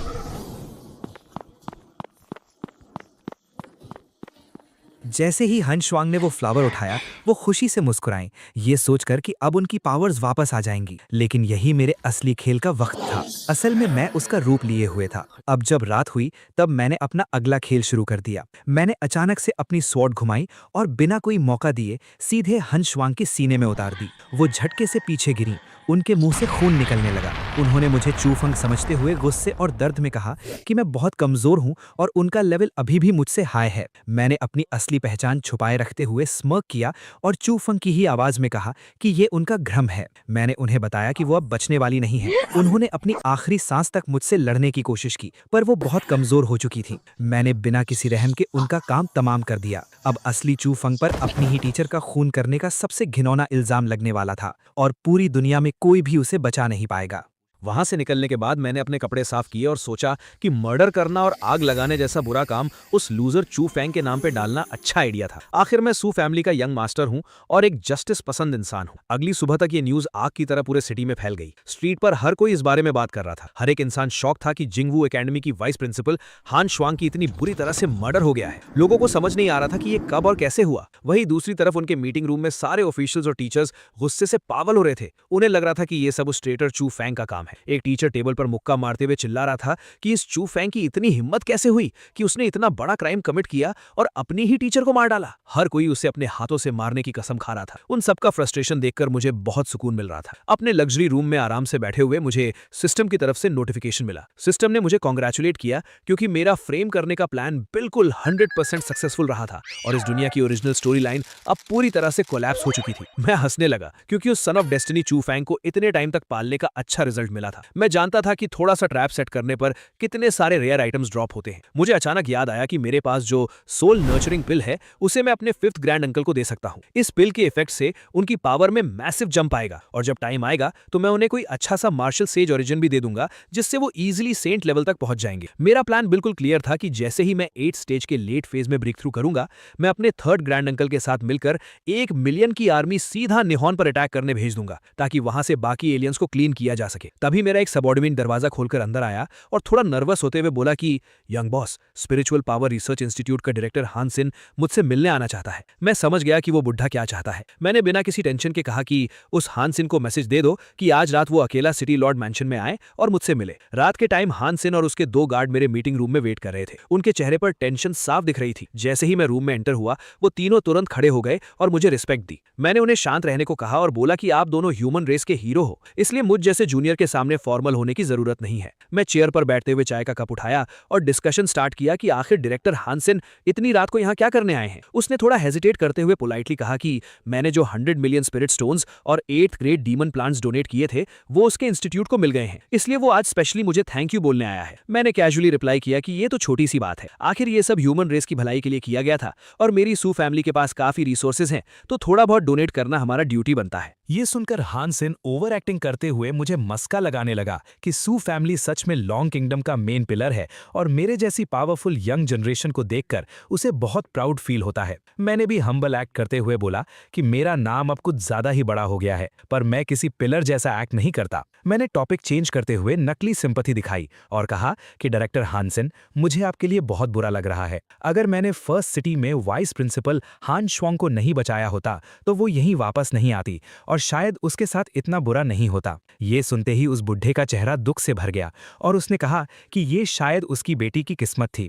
लेकिन अगले ही पल उसकी आंखों में गुस्सा आ गया और उसने कसम खाई कि जिस बीस्ट ने उसकी बेटी को मारा है उसे वो किसी भी हाल में नहीं छोड़ेगा। उसने मुझे दोबारा थैंक यू बोला क्योंकि मैंने चू फैंग को पकड़ने के लिए इतनी बड़ी बाउंटी लगाई थी। हान सिन ने प्रॉमिस किया कि अगर मैं चू फैंग को पकड़ लूं तो जब उसकी इंस्टीट्यूट का रिसर्च रिजल्ट बाहर आएगा तो वो सब कुछ बिना किसी शर्त के मुझे दे देगा। उसने रोते हुए कहा कि इस लाइफ में अब उसकी बस यही एक सिंगल विश बची है। मैंने अपना सेंट मोड ऑन रखा और कहा कि इस तरह के ट्रेटर के खिलाफ मैं भी अपना पूरा फोर्स यूज करूंगा। हान सिन के जाने के बाद मेरा एक और आदमी वहां आया और उसने थोड़ा गुस्से में मुझसे पूछा कि मैंने उसे फ्रंट लाइन की कमांड छोड़कर अचानक यहाँ वापस क्यों बुलाया है। मैंने उसे स्ट्रिक्ट आवाज में ऑर्डर दिया कि उसे 9th सिटी की पूरी कोऑर्डिनेशन संभालनी है और उस चू फेंग की हाइडिंग प्लेस को हर तरफ से ढूंढना है। इसके अलावा हमें आगे चलकर अर्थ पर वापस जाकर बाकी ट्रेटर्स को कंप्लीटली डिस्ट्रॉय करने का प्लान भी एग्जीक्यूट करना था। उसने मुझे 9th सिटी के एरे फॉर्मेशन कोर की इंस्पेक्शन के लिए चलने को कहा। वहां अकेले पहुंचकर उसने अपना गुस्सा निकाला और बोला कि वो बुढ़ा हान सिन मरना चाहता है क्या। उसने सिटी लॉर्ड मैंशन के गेस्ट रूम में एडवांस लिसनिंग डिवाइस लगा रखा था। मैंने ठंडी मुस्कान के साथ उसे शांत किया और बताया कि उस डेड ओल्ड मैन हान सिन में बहुत सालों पहले एक्स्ट्रा टेरेस्ट्रियल बैटलफील्ड में कुछ रेयर डीमन प्लांट्स चुराने के चक्कर में हमारे कई 8th ग्रेड मास्टर्स को मरवा दिया था। इसलिए अलायंस ने उसे हमेशा के लिए अर्थ पर बैन कर दिया था। वो एक पैरानॉइड इंसान है जो किसी पर भी ट्रस्ट नहीं करता, बल्कि सिर्फ उसी चीज को मानता है जो वो अपनी आंखों से देखता है और कानों से सुनता है। और अर्थ पर उसकी डम बेटी ने मुझे फिजिकली थ्रेटन किया था, तो इस हिसाब से उसका मुझ पर डाउट करना एकदम नॉर्मल है। वो 9th सिटी में बैठकर अपनी बेटी के मर्डरर को गार्ड करना चाहता है ना, तो उसे करने दो। जब उसका वो प्रेशियस रिसर्च रिजल्ट कंप्लीट हो जाएगा और हमारे साइंटिफिक रिसर्चर्स उसे हैक करके अपने हाथ में ले लेंगे, तब हम उस बुढ़े को नर्क में उसकी बेटी के पास भेज देंगे। मैंने अपने सबऑर्डिनेट को एक लास्ट काम दिया। मैंने उसे कहा कि वो सू फैमिली के टॉप असैसिन्स को भेजे ताकि वो लोग चू फैंग को केयरफुली ट्रैक करें, पर उसे वॉर्न भी करें। मेरा प्लान उसे इजीली पकड़ने का नहीं था, क्योंकि अगर वो इतनी जल्दी पकड़ा गया तो मेरे स्लो टॉर्चर वाले गेम का सारा मजा खराब हो जाएगा। दूसरी तरफ एक डार्क रूम में लिन पैंक्सी जमीन पर बैठी रो रही थी। उसका बचा हुआ छोटा सा दिमाग काम नहीं कर रहा था। वो अपने आप से चिल्लाते हुए कह रही थी कि ये इम्पॉसिबल है और चू फंग ऐसा कैसे कर सकता है। उसे अपने अंदर ही लग रहा था कि ये सब एकदम फेक न्यूज है और इसके पीछे जरूर मेरा यानी सू यू का कोई ईविल मास्टर प्लान है। वो चिल्ला रही थी कि मैंने चू फंग को बुरी तरह से फ्रेम किया है। तभी अचानक उसके दरवाजे पर लाइटली नॉक हुआ। उसने घबराकर पूछा कि वहां बाहर कौन है। उसने जैसे ही दरवाजा खोला, वहां एक डार्क क्लोक पहने हुए लड़का खड़ा था। उसने अपना हुड हटाया और वो सैड बॉय चू फंग था। उसने रोते हुए कहा कि ये मैं हूं। लिन पैंक्सी उसे यहां देखकर कंप्लीटली शॉक हो गई। उसने गुस्से और डर में उसकी कॉलर पकड़ ली और चिल्लाई कि क्या तुम पागल हो गए हो जो सिटी में वापस आ गए? क्या तुम्हें नहीं पता कि पूरे एक्स्ट्रा टेरेस्ट्रियल बैटलफील्ड की आर्मी और सारे टॉप एक्सपर्ट्स तुम्हारी लाइफ के पीछे पड़े हैं? चू फंग ने रोती हुई आवाज में उसे हक किया और सॉरी बोला। उसने कहा कि उसे किसी ने बुरी तरह सेटअप किया है। उसने एक्सप्लेन किया कि उस रात जब टीचर उसे जंगल में डार्क एट्रीब्यूट फ्लावर ढूंढने ले गई थी, तो फ्लावर मिलने के तुरंत बाद वो अकेले वहां से निकल गया था ताकि वो बिना किसी डिस्टर्बेंस के टियानहुन ग्रैंड मास्टर लेवल में ब्रेक थ्रू कर सके। लिन पैंक्सी ने डाउट से पूछा कि अगर तुमने सच में ब्रेक थ्रू कर लिया है तो तुम यहाँ इस हेविली गार्डेड सिटी के अंदर कैसे आए? चूफंग ने उसे बताया कि अपने ब्रेक थ्रू के बाद उसे लक से एक 9th ग्रेड लेवल का सीक्रेट रूइन मिला था। वहां से उसे एक एंशिएंट बैज मिला जो किसी का भी फेशियल स्ट्रक्चर और अपीयरेंस कंप्लीटली चेंज कर सकता है। उसने अपना रोना कंटिन्यू रखा और कहा कि मैंने वैसा कोई मर्डर नहीं किया है और ये सब उस कमीने सू यू का किया धरा है जिसने सब कुछ मेरे सर पर डाल दिया है। लिन पैंक्सी उसे जोर से हक करके और ज्यादा रोने लगी और बोली कि उसे अपने दिल में पता था कि चूफंग इतना गिरा हुआ काम नहीं कर सकता। उसने कहा कि पिछले कुछ दिन उसके लिए नर्क जैसे थे। चूफंग ने उसके आंसू पोंछे और प्रॉमिस किया कि वो दुनिया के सामने खुद को और अपनी इनोसेंस को प्रूव करेगा। थोड़ी देर बाद लिन पैंक्सी को कुछ अजीब लगा और उसने पूछा कि तुमने इतनी बड़ी सिटी में मुझे इतनी परफेक्टली ढूंढ कैसे लिया? चूफंग ने कैजुअली और बिना कुछ सोचे समझे बताया कि टूर्नामेंट का सुपर रिवॉर्ड उसने जो उसे दिया था उसमें थोड़ी सी हिडन स्पिरिचुअल एनर्जी छोड़ दी थी ताकि वो उसे आसानी से और बिना किसी प्रॉब्लम के ट्रैक कर सके। ये सुनते ही लिन पैंक्सी का मूड एक सेकंड में चेंज हो गया। उसने गुस्से से उसे दूर धक्का दिया और उसकी आंखों में देखकर चिल्लाई कि उसने मुझ जैसे यानी उस बुरे सू यू की तरह ऐसी घटिया और डिस्गस्टिंग ट्रिक क्यों यूज की। उसे गुस्सा इस बात का था कि उस पर स्पाई करने के लिए ऐसी चीप और स्टॉकर जैसी हरकत चूफंग ने कैसे की। चूफंग भी पैनिक हो गया और अपने हाथ हिलाते हुए बोलने लगा कि क्या हो गया, उसका वो गंदा मतलब नहीं था। पर लिन पैंक्सी ने क्लियरली कहा कि उसका ये स्टॉकिंग बिहेवियर मुझे बिल्कुल सू यू की वाइब्स दे रहा है। चू फैंग ने हाथ उठाकर हेवन की कसम खाई कि उसका कोई गलत इंटेंशन नहीं था और उसने बस प्रोटेक्शन के लिए ऐसा किया था। लिन पैंक्सी किसी तरह शांत हुई और उसने डिफीट एक्सेप्ट करते हुए पूछा कि अब उनका नेक्स्ट प्लान क्या है। आखिर उनके पास खुद को इनोसेंट प्रूव करने के लिए एक भी सॉलिड प्रूफ नहीं है और यहाँ तक कि टीचर के फादर भी असली किलर को नहीं ढूंढ पाए हैं। चू फैंग की आंखों में एक क्रेजी ग्लो आया। उसने अपना प्लान समझाते हुए कहा कि हमें यहाँ पर रुकना नहीं चाहिए। हम सिटी से बाहर निकलकर सीधा मॉन्स्टर फॉरेस्ट के डीप डेंजर जोन में जाएंगे। वहां वो उन दोनों की प्रेजेंस को पूरी तरह से हाइड कर लेगा, जिससे कोई उन्हें ट्रेस नहीं कर पाएगा। उसने उसे थोड़ा और क्लोज करते हुए बताया कि उसे एक हेवन ब्रेकिंग लेवल का सीक्रेट पता है। लिन पैंगसी शॉक्ड थी। चू फैंग ने स्लो आवाज में कहा कि ये सीक्रेट मार्शल गॉड लेवल से भी अपर टियर का है। उसने कहा कि ये सब उसे उसके डेड मास्टर ने बताया था। अगर उसके पास 9th ग्रेड की फोर्स आ जाए तो वो टॉप टियर केव को फोर्सफुली ओपन कर सकता है, और अगर एक बार उसे वहां की गॉड लेवल लेगेसी मिल गई तो वो मार्शल सेज लेवल के पीक पर पहुंच जाएगा और फ्यूचर में मार्शल गॉड को भी क्रॉस कर लेगा। उसने एक बड़ा सा मैप ओपन किया और पॉइंट करके एक्सप्लेन किया। उसने बताया कि नॉर्थ डायरेक्शन में एलियन टेरिटरी है और ईस्ट में हमारी ह्यूमन अलायंस की लैंड है। वेस्ट में एक एंडलेस और डेडली मॉन्स्टर फॉरेस्ट है, जबकि साउथ का एरिया डेंजरस डीमन प्लांट्स के कंट्रोल में है। उनका प्लान था कि वो लोग पहले मॉन्स्टर फॉरेस्ट से प्योर लाइफ एसेंस को स्टील करेंगे। उस लाइफ एसेंस को कंज्यूम करके वो दोनों आसानी से 8th ग्रेड में ब्रेक थ्रू कर लेंगे। एक बार पावर आने के बाद उनके पास इतनी स्ट्रेंथ आ जाएगी कि वो उस हिडन रूइन को सिक्योर कर सकें। चू फैंग ने उसके हाथ पकड़े और पूछा कि क्या वो उसके साथ इस खतरनाक सफर पर जाने के लिए रेडी है। लिन पैंगसी विदाउट थिंकिंग बोली कि हाँ, वो उसके लिए कुछ भी करेगी और उन्हें अब से वाइल्ड में ही सर्वाइव करना चाहिए। दोनों ने टाइम वेस्ट नहीं किया और तुरंत अपने मिशन पर निकल गए। मैं अपनी पोजीशन से उन दोनों स्टूपिड लोगों को दूर जाते हुए देख रहा था। मेरी स्क्रिप्ट का एंड गेम अभी बस स्टार्ट ही हुआ था। कुछ घंटों बाद मेरे मेन सबऑर्डिनेट ने आकर मुझे इंटरप्ट किया और बोला कि यंग मास्टर, मेरे फादर यानी फैमिली हेड ने मुझे इमीडिएटली 5th सिटी में नेक्स्ट वॉर की स्ट्रैटेजी डिस्कस करने के लिए बुलाया है। हमारी आर्मी अब अर्थ वापस रिटर्न होने वाली थी और टारगेट था नेहॉन रीजन के ट्रेटर्स को खत्म करना। मैं बिना देर किए वहां से चला गया। मीटिंग रूम में एंटर होते ही मैंने देखा कि मेरे फादर सू लॉन्ग अपनी चेयर पर बैठे हैं और उनके ऑरा से एकदम प्योर और डोमिनेंट ह्यूमन एम्परर एनर्जी निकल रही है। उनका प्रेजेंस इतना हेवी था कि आसपास के बाकी कमांडर्स भी दबे हुए थे। मैंने अपने मन में सोचा कि अगर लॉन्ग किंगडम का मार्शल आर्ट्स वर्ल्ड ऐसे ही फास्ट रेट से ग्रो करता रहा तो मेरे फादर अगले ही 2 साल के अंदर half step martial god realm को आसानी से एंटर कर लेंगे। मेरे फादर ने मैप की तरफ देखते हुए डिटेल में एक्सप्लेन किया। उन्होंने बताया कि जब हम लोग नेहॉन पर मैसिव अटैक करेंगे तो अर्थ के डिफेंस का चार्ज मेरे 3rd ग्रैंड अंकल संभालेंगे, जबकि हमारी अलायंस फोर्सेज में बाकी सुपर पावर्स भी अपनी हैवी मिलिट्री सपोर्ट देंगी। हमारी सीक्रेट इन्वेस्टिगेशन से कंफर्म हो चुका था कि निहॉन टेरिटरी को करंट में शेंडाई फैमिली रूल कर रही है। उनके नीचे 3 और बड़ी सबसर्विएंट फैमिलीज थीं जिन्होंने पूरे देश को एक टाइट लॉकडाउन में रखा हुआ था। उन दरिंदों ने अपने ही नॉर्मल इनोसेंट सिटीजन्स को एज अ सैक्रिफाइस यूज करना शुरू कर दिया था ताकि एक्स्ट्रा टेरेस्ट्रियल एलियन रेस को डार्क पोर्टल के थ्रू बुला सके। अलायंस के जनरल्स ने सजेस्ट किया कि हमें पहले उनकी तीनों आउटर फैमिलीज को धीरे धीरे खत्म करना चाहिए और उसके बाद शेंडाई फैमिली के मेन बेस पर फाइनल असॉल्ट करना चाहिए। मैंने तुरंत टेबल पर हाथ रखकर मना किया और कॉन्फिडेंट आवाज में बोला कि नहीं,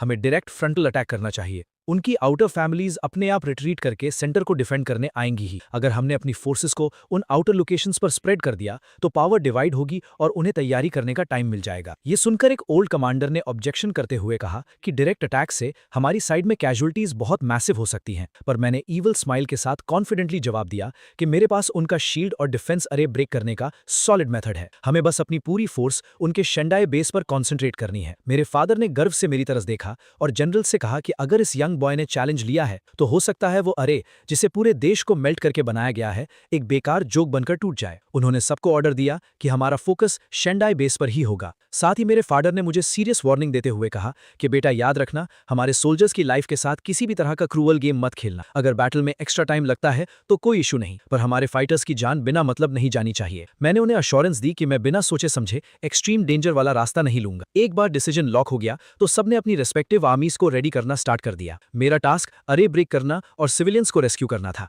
मैं टेंट से खुशी से बाहर आया। बाहर आकर मैंने अपनी फौज की तरफ देखा और एक स्ट्रांग वॉइस में कमांड दी कि सारे ब्रेव सोल्जर्स मेरे साथ आगे बढ़ें। हम वापस अपने होम प्लैनेट पर जा रहे हैं उन ट्रेटर्स को मिटाने। बाद में मेरे 3rd ग्रैंड अंकल पोर्टल से बाहर आए और कहा कि पैरों के नीचे हमारी मदरलैंड है और ठीक सामने वो धोखेबाज शेंडाई फैमिली है जिसने हमारी रेस को बेच दिया। आज से सू फैमिली उनसे हर एक खून के कतरे का हिसाब लेगी। दूसरी तरफ हमारे हेडक्वार्टर्स में सारी प्रेपरेशंस चेक हो रही थी। कमांडर रिपोर्ट कर रहा था कि हमारी मिलिट्री डेयर A to Z रेडी है और बस 3 दिन के अंदर हमारे मेगा एयरक्राफ्ट कैरियर्स निहॉन के सी स्पेस में पहुंच जाएंगे। माओक्शियोंग के कमांडर ने भी अपडेट दिया कि उनका जायंट कुज़नेत्सव कैरियर फुली रिपेयर्ड और बैटल रेडी है और वो भी एनी टाइम लॉन्च हो सकता है। दोनों massive fleets completely synchronize timing पर एनिमी कोस्ट पर स्ट्राइक करेंगी। एक ऑफिसर ने सजेस्ट किया कि क्या हमें अपना अल्टीमेट वेपन फायर करके एक अर्ली वार्निंग शॉट देना चाहिए, लेकिन एक वेटरन ने फोर्स से मना कर दिया। इधर मैं वॉर जोन जाने के लिए डॉक की तरफ बढ़ रहा था कि अचानक ये किंग मेरे पीछे आकर खड़ा हो गया। मैंने उसकी शक्ल देखकर कैजुअली पूछा कि तुम यहाँ क्यों आ गए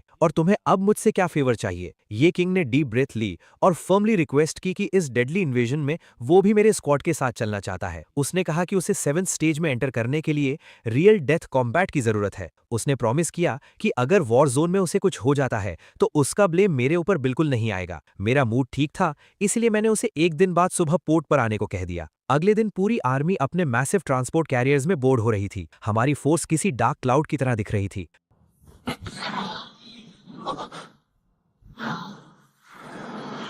मैं और ये किंग मिलके एक साथ उड़ के वहां पहुंच गए। शिप पर मेरे 3rd ग्रैंड अंकल ने कंप्लेन करना शुरू कर दिया कि तुम इस वीक ये किंग को अपने साथ क्यों ना रहे हो। अगर इस ब्रूटल बैटल में इसे जरा सा भी स्क्रैच आ गया तो उसकी फैमिली वाले हमारा दिमाग खा जाएंगे और डैमेज कंट्रोल के नाम पर कई मिलियन स्पिरिट स्टोन्स मांगेंगे। मैंने हंसते हुए आगे देखा और बोला कि अगर ऐसी माइनर फाइट में वो लोग खुद को बचा नहीं सकते तो किस मुंह से खुद को टॉप टियर जीनियस कहते हैं। ग्रैंड अंकल ने फाइनली गिव अप कर दिया और साय करते हुए बोला, ठीक है जो करना है करो, बट अलर्ट रहना। इसके बाद मैंने ये किंग और घूरते हुए वार्न किया कि अपना कल्टीवेशन शार्प रखना, क्योंकि डेस्टिनेशन आने में बस 2 दिन और 1 रात बाकी है। आखिरकार लंबे ओशन सफर के बाद हम उस डैम्ड नीहॉन टेरिटरी पर फिजिकली पहुंच गए, पर सामने का व्यू किसी जिंदा नर्क जैसा था। ऐसी लैंड जहां लाइफ होनी चाहिए थी बिल्कुल डेड और एम्प्टी थी। ब्लड एनर्जी हवा में एकदम थिन थी। इतनी बड़ी मेट्रोपोलिस सिटी में 500,000 लोगों को उन डेविल्स ने बिना रहम के कंप्लीट सैक्रिफाइस कर दिया था, जिससे हवा में एशेज उड़ रहे थे। कमांडर ने आकर अपडेट दिया कि एरे अभी टूटा नहीं है और इसके अंदर अटैक करना सुसाइड जैसा होगा। मेरे 3rd ग्रैंड अंकल ने मेरे पास आकर मुझे एडवाइस दी कि बच्चे, अपनी औकात से बढ़कर रिस्क मत लेना। ये डिफेंस किसी छोटे मोटे मेज का नहीं, बल्कि उनके मार्शल सेज लीडर ने ओरिजिन लेवल एनर्जी यूज करके बनाया है। मैंने स्माइल देकर कहा कि अंकल, आपको पता है मैं कोई भी आर्म टास्क एक्सेप्ट नहीं करता और बिना गारंटी के कभी हाथ नहीं डालता। अचानक एनिमी बेस के टॉप से शेंडाई जावू का एरोगेंट और इरिटेटिंग साउंड प्ले होने लगा। उसने हम पर टॉन्ट किया कि अलायंस वालों की हिम्मत कैसे हुई उनकी प्राइवेट लैंड पर इन्वेट करने की। मैंने जवाब दिया कि आखिर उसने धोखेबाजी क्यों की। उसने अपने बिट्रेयल को जस्टिफाई करते हुए बोला कि विक्टर ही रूल्स बनाता है, अर्थ जल्द ही डिस्ट्रॉय होने वाला है और हम लोग उन सुपीरियर एलियंस की गुलामी करके कम से कम अपने लिए सर्वाइवल इंश्योर कर रहे हैं। तुम लोग अपने प्राइड के चक्कर में क्यों मरने वाले हो। उसने चैलेंज करते हुए कहा कि अगर आना है तो उनके इस supreme nation protecting origin array को क्रॉस करके आओ। मेरे 3rd ग्रैंड अंकल ने इम्पेशेंटली मुझे सिग्नल दिया कि अब एक्शन दिखाने का टाइम आ गया है। मैंने दोनों हाथ आगे किए और आसमान में फ्लोट करने लगा। मैंने एक डीप ब्रेथ ली और हेवन स्टीलिंग पावर टेक्निक को मैक्स कैपेसिटी पर एक्टिवेट किया। मैजिक की स्पीड से मैंने उस अनब्रेकेबल लगने वाले एरे का फंडामेंटल बेस करप्ट कर दिया। वो एनर्जी शील्ड अब ऑपोजिट डायरेक्शन में उन्हीं के लोगों को क्रश करने लग गया था। वॉल पर खड़ा वो एरोगेंट बुढ़ा घबराकर चिल्ला उठा कि मैंने कौन सा डार्क सॉर्सरी यूज किया है जिससे उसके सीक्रेट बेस का सिस्टम रिवर्स हो गया है। मैंने आवाज एम्पलीफाई करके उसे जवाब दिया कि तुम्हारी शेंडाई फैमिली का ये कचरा एरे कुछ ज्यादा ही रफ और प्रिमिटिव है। जैसे ही शील्ड ब्रेक हुआ, मेरे 3rd ग्रैंड अंकल ने अपनी ह्यूज स्वॉर्ड ड्रॉ की और ऑर्डर दे दिया कि सब लोग इन एलियंस के कुत्तों पर टूट पड़ो और इन्हें जिंदा मत छोड़ना। हमारी आर्मी फ्लड की तरह सिटी में डिस्ट्रॉय करने के लिए घुस गई। अगले सीन में एक असैसिन ने एनिमी के पेट्रियार्क को कहा कि 3 एलाइड नेशंस की highly armoured ground forces Yokohama coast पर लैंडिंग करके मैक्सिमम 20 मिनट के स्ट्रिक्ट टाइम फ्रेम के अंदर फास्ट स्ट्राइक फोर्सेस डायरेक्टली उनके हार्ड जोन यानी टोक्यो बॉर्डर पर स्ट्राइक कर देंगी। पेट्रियार्क एक डेमोनिक सेशन कंडक्ट कर रहा था। वो सेटिस्फाई होकर हंस रहा था कि ब्लड पूल की रिक्वायरमेंट 99% कंप्लीट हो चुकी है। उसको कॉन्फिडेंटली बिलीव था कि जैसे ही वो सराउंडिंग टोक्यो रीजन्स के रिमेनिंग सिविलियंस का last drop of blood consume करेगा, वो डेफिनेटली अर्थ के लॉस को शैटर करके कंप्लीटली नया मार्शल सेज बन जाएगा। उसके सराउंडिंग वैसल्स ग्राउंड पर हेड टच करके उसे चीयर कर रहे थे और उसके सक्सेस होने की डार्क विशेस दे रहे थे। बाहर बैटल शुरू हो चुका था। डार्क फोर्सेस तैयार थीं हम पर हमला करने के लिए। जैसे ही बैटल इंटेंस हुआ, मेरे गार्ड्स मुझ पर शील्ड बनकर कवर कर रहे थे, पर मुझे इस टाइट बेबी सिटिंग की जरूरत नहीं थी। मैंने उन्हें क्लियरली बोल दिया कि वो खुद बैटल हैंडल करें। मैं एक स्टेप भी पीछे नहीं हटा। मैंने कैजुअली अपनी फिंगर्स पॉइंट की और उसकी पूरी बॉडी ब्लास्ट हो गई। पावर का इंपैक्ट बहुत ब्रूटल था। शेंडाई जाओ वू ने अपना टेक्निक दिखाया, लेकिन मेरे सामने वो पानी कम चाय थी। शेंडाई जाओ वू गुस्से से मेरे थर्ड ग्रैंड अंकल के ऊपर भड़क पड़े कि वो क्यों उनके एरिया पर हमला कर रहे हैं, लेकिन थर्ड ग्रैंड अंकल उनकी एक न सुने, क्योंकि वो अभी इस खेल को खत्म करना चाहते थे। उन्होंने अपनी वॉइड सेबर एनर्जी को फुली मैक्सिमाइज किया और उसके डायरेक्शन में डैश किया। शेंडाई जाओ वू और थर्ड ग्रैंड अंकल के बीच ये डिस्ट्रक्टिव टक्कर हो रही थी। इस इंटेंसिव एक्सट्रीम क्लैश को देखते हुए मेरे फोर्थ ग्रैंड अंकल ने डिफेंसिवली मेरे सामने पोजीशन ली ताकि मैं प्रोटेक्टेड रहूं, लेकिन मैंने फर्मली कहा कि फोर्थ ग्रैंड अंकल, आपको इस लो लेवल डेथ मैच में मेरा बॉडीगार्ड बनने की 1% भी जरूरत नहीं है। फोर्थ ग्रैंड अंकल आर्ग्यू करने लगे कि थर्ड ग्रैंड अंकल स्पेसिफिकली मेरा ध्यान रखने का ऑर्डर देकर गए हैं। अगर मैं थोड़ा सा भी इंजर्ड हुआ तो वो परमानेंटली ट्रबल में आएंगे। मैंने उनको सॉफ्टली वॉर्न किया कि वो फंडामेंटली वीक हैं। मैं उन सब छोटे लेवल के दुश्मनों को इग्नोर करके सीधा उस मेन अंडरग्राउंड टेंपल टाइप जगह में जंप कर गया जहां एरे का कोर था। वहां पर उनके elite level defenders already ambush के लिए सेट थे। मैंने एनर्जी फिंगर स्ट्राइक ड्रॉप किया। वो एक टेरिफाइंग इंपैक्ट अटैक था जिसके प्रेशर से फ्लोर सिंक हो रहा था। नीचे का जमीन पूरी तरह से तबाह हो गया था। 10,000 steps crossing martial art skill average destructive force है। मैंने उसकी एनर्जी एनालाइज की और सिंपली डिसाइड किया कि इस चीप गेम को यहीं एंड करना बेस्ट ऑप्शन है। मेरे पास एक super rare spine bone artifact available था। मैंने अपने दोनों हाथ उस पूल पर एम किए और डेमोनिक अट्रैक्शन स्टार्ट की। पूल का ब्लड वाटर स्पीड से कम होने लगा और वो डिवाइन बोन एक डेमोनिक रेड लाइट एमिट करने लगी। प्रोसेस कंप्लीट होते ही मेरे फेस पर एक ट्विस्टेड और सैटिस्फाइड स्माइल आ गई, क्योंकि फाइनल प्राइज मुझे ही मिलना था। उस वक्त बैटल के सेंट्रल जोन में एक कंप्लीटली एपिक डिस्ट्रक्शन चल रहा था। वहां मेरे फादर सू लॉन्ग की डायरेक्टली शेंडाई क्लैन के सुप्रीम लीडर के साथ टक्कर हो रही थी। मेरे फादर एक ट्रू बीस्ट मोड में थे और लगातार एक्सप्लोसिव स्लैशेस हिट कर रहे थे। उस बैटल में याओ किंग भी लड़ रहा था। मैंने अपने न्यू डेमोनिक टेक्निक को याओ किंग के ऊपर अपनाया। वो एक डेमोनिक पपेट की तरह इनह्यूमेनली अनसिविलाइज्ड वे में लड़ने लगा। मुझे ये देखकर मजा आया और मैंने कहा कि असली वॉरियर्स सिविलाइज होकर नहीं लड़ते हैं। मीनवाइल अंडरग्राउंड लेयर में वो शेंडाई पेट्रियार्क सडनली रियलाइज करता है कि उसके एक्सटर्नल लाइफ पूल से pure concentrated spiritual power continuous massive scale पर इनविजिबल वॉइड में डिसअपियर हो रही है। उनका गुस्सा आसमान में था। वो चिल्ला रहे थे, कौन सा डिस्गस्टिंग क्रीचर मेरी डेस्टिनी और ब्रेक थ्रू एनर्जी को लीच आउट कर रहा है। मेरा इममॉर्टल सेज बनने का सपना दूर जा रहा है। मैं वहां पर पहुंच गया। मैंने हेविली चार्ज्ड पॉइंट बिल्ड करके उस पेट्रियार्क पर फेटल लॉक लगा दिया था। उस एनिमी बुड्ढे को समझ आ गया था कि वो मुझे किसी भी एंगल से ओवरपावर नहीं कर सकता। हालांकि वो सेकंड स्टेज मार्शल सेज के दर्जे का था। उसने फ्रस्ट्रेटेड होकर मेरे फादर को एक डॉग जैसा कावर्ड कहकर मॉक किया और अपनी इंटरनल पोटेंशियल को कंप्लीटली बर्न करके वहां से एस्केप प्लान एक्टिवेट कर दिया। भागते भागते उसने लाउडली कसम खाई कि जब वो अगली बार बैटलफील्ड में आएगा तो लॉन्ग किंगडम और पूरी रॉयल ब्लड लाइन को जिंदा जलाकर राख कर देगा। मीनवाइल थर्ड ग्रैंड अंकल का फाइट शेंडाई जाओवू के साथ चल रहा था, लेकिन मौत के डर से शेंडाई जाओवू वहां से भाग गया। लेकिन मेरे थर्ड ग्रैंड अंकल ने स्वेयर किया कि वो उन्हें जल्दी मिटा देंगे। लेकिन नंदलेस वॉर ऑफिशियली एंड हो चुकी थी और रिजल्ट एक एब्सोल्यूट विक्ट्री था। मेरे थर्ड ग्रैंड अंकल ने अपनी स्वर्ड स्काईवर्ड्स पॉइंट करके सब सोल्जर्स को रिलैक्स और चीयर अप करने का ऑर्डर दिया। उन्होंने लाउड और रिस्पेक्टफुल वॉइस में सबको इंस्ट्रक्ट किया कि बैटल ग्राउंड को प्रॉपरली क्लीन किया जाए। हमारे जितने भी फियरलेस और ब्रेव सोल्जर्स इस कॉम्बैट में शहीद हुए थे, उनकी ग्लोरियस बॉडीज को फुल मिलिट्री ऑनर्स के साथ वापस लॉन्ग किंगडम ले जाया जाएगा ताकि उन्हें हमारे नेशनल मार्टियर सिमेट्री में रेस्ट मिल सके। और उन्होंने उन तमाम डॉग फेस ट्रेटर्स की तरफ देखते हुए फाइनल ऑर्डर पास किया कि इन कचरों को केरोसिन डालकर आग लगा दो और इनकी इंप्योरिटी वाली एशेस को हवा में पूरी तरीके से स्वीप कर दो। ये डायरेक्ट विक्ट्री कमांड पूरे बेस पेरीमीटर पर कंप्लीटली रिस्पेक्टफुली एक्सेप्ट की गई। हे दोस्तों, इस वीडियो को देखने के लिए आपका बहुत बहुत शुक्रिया।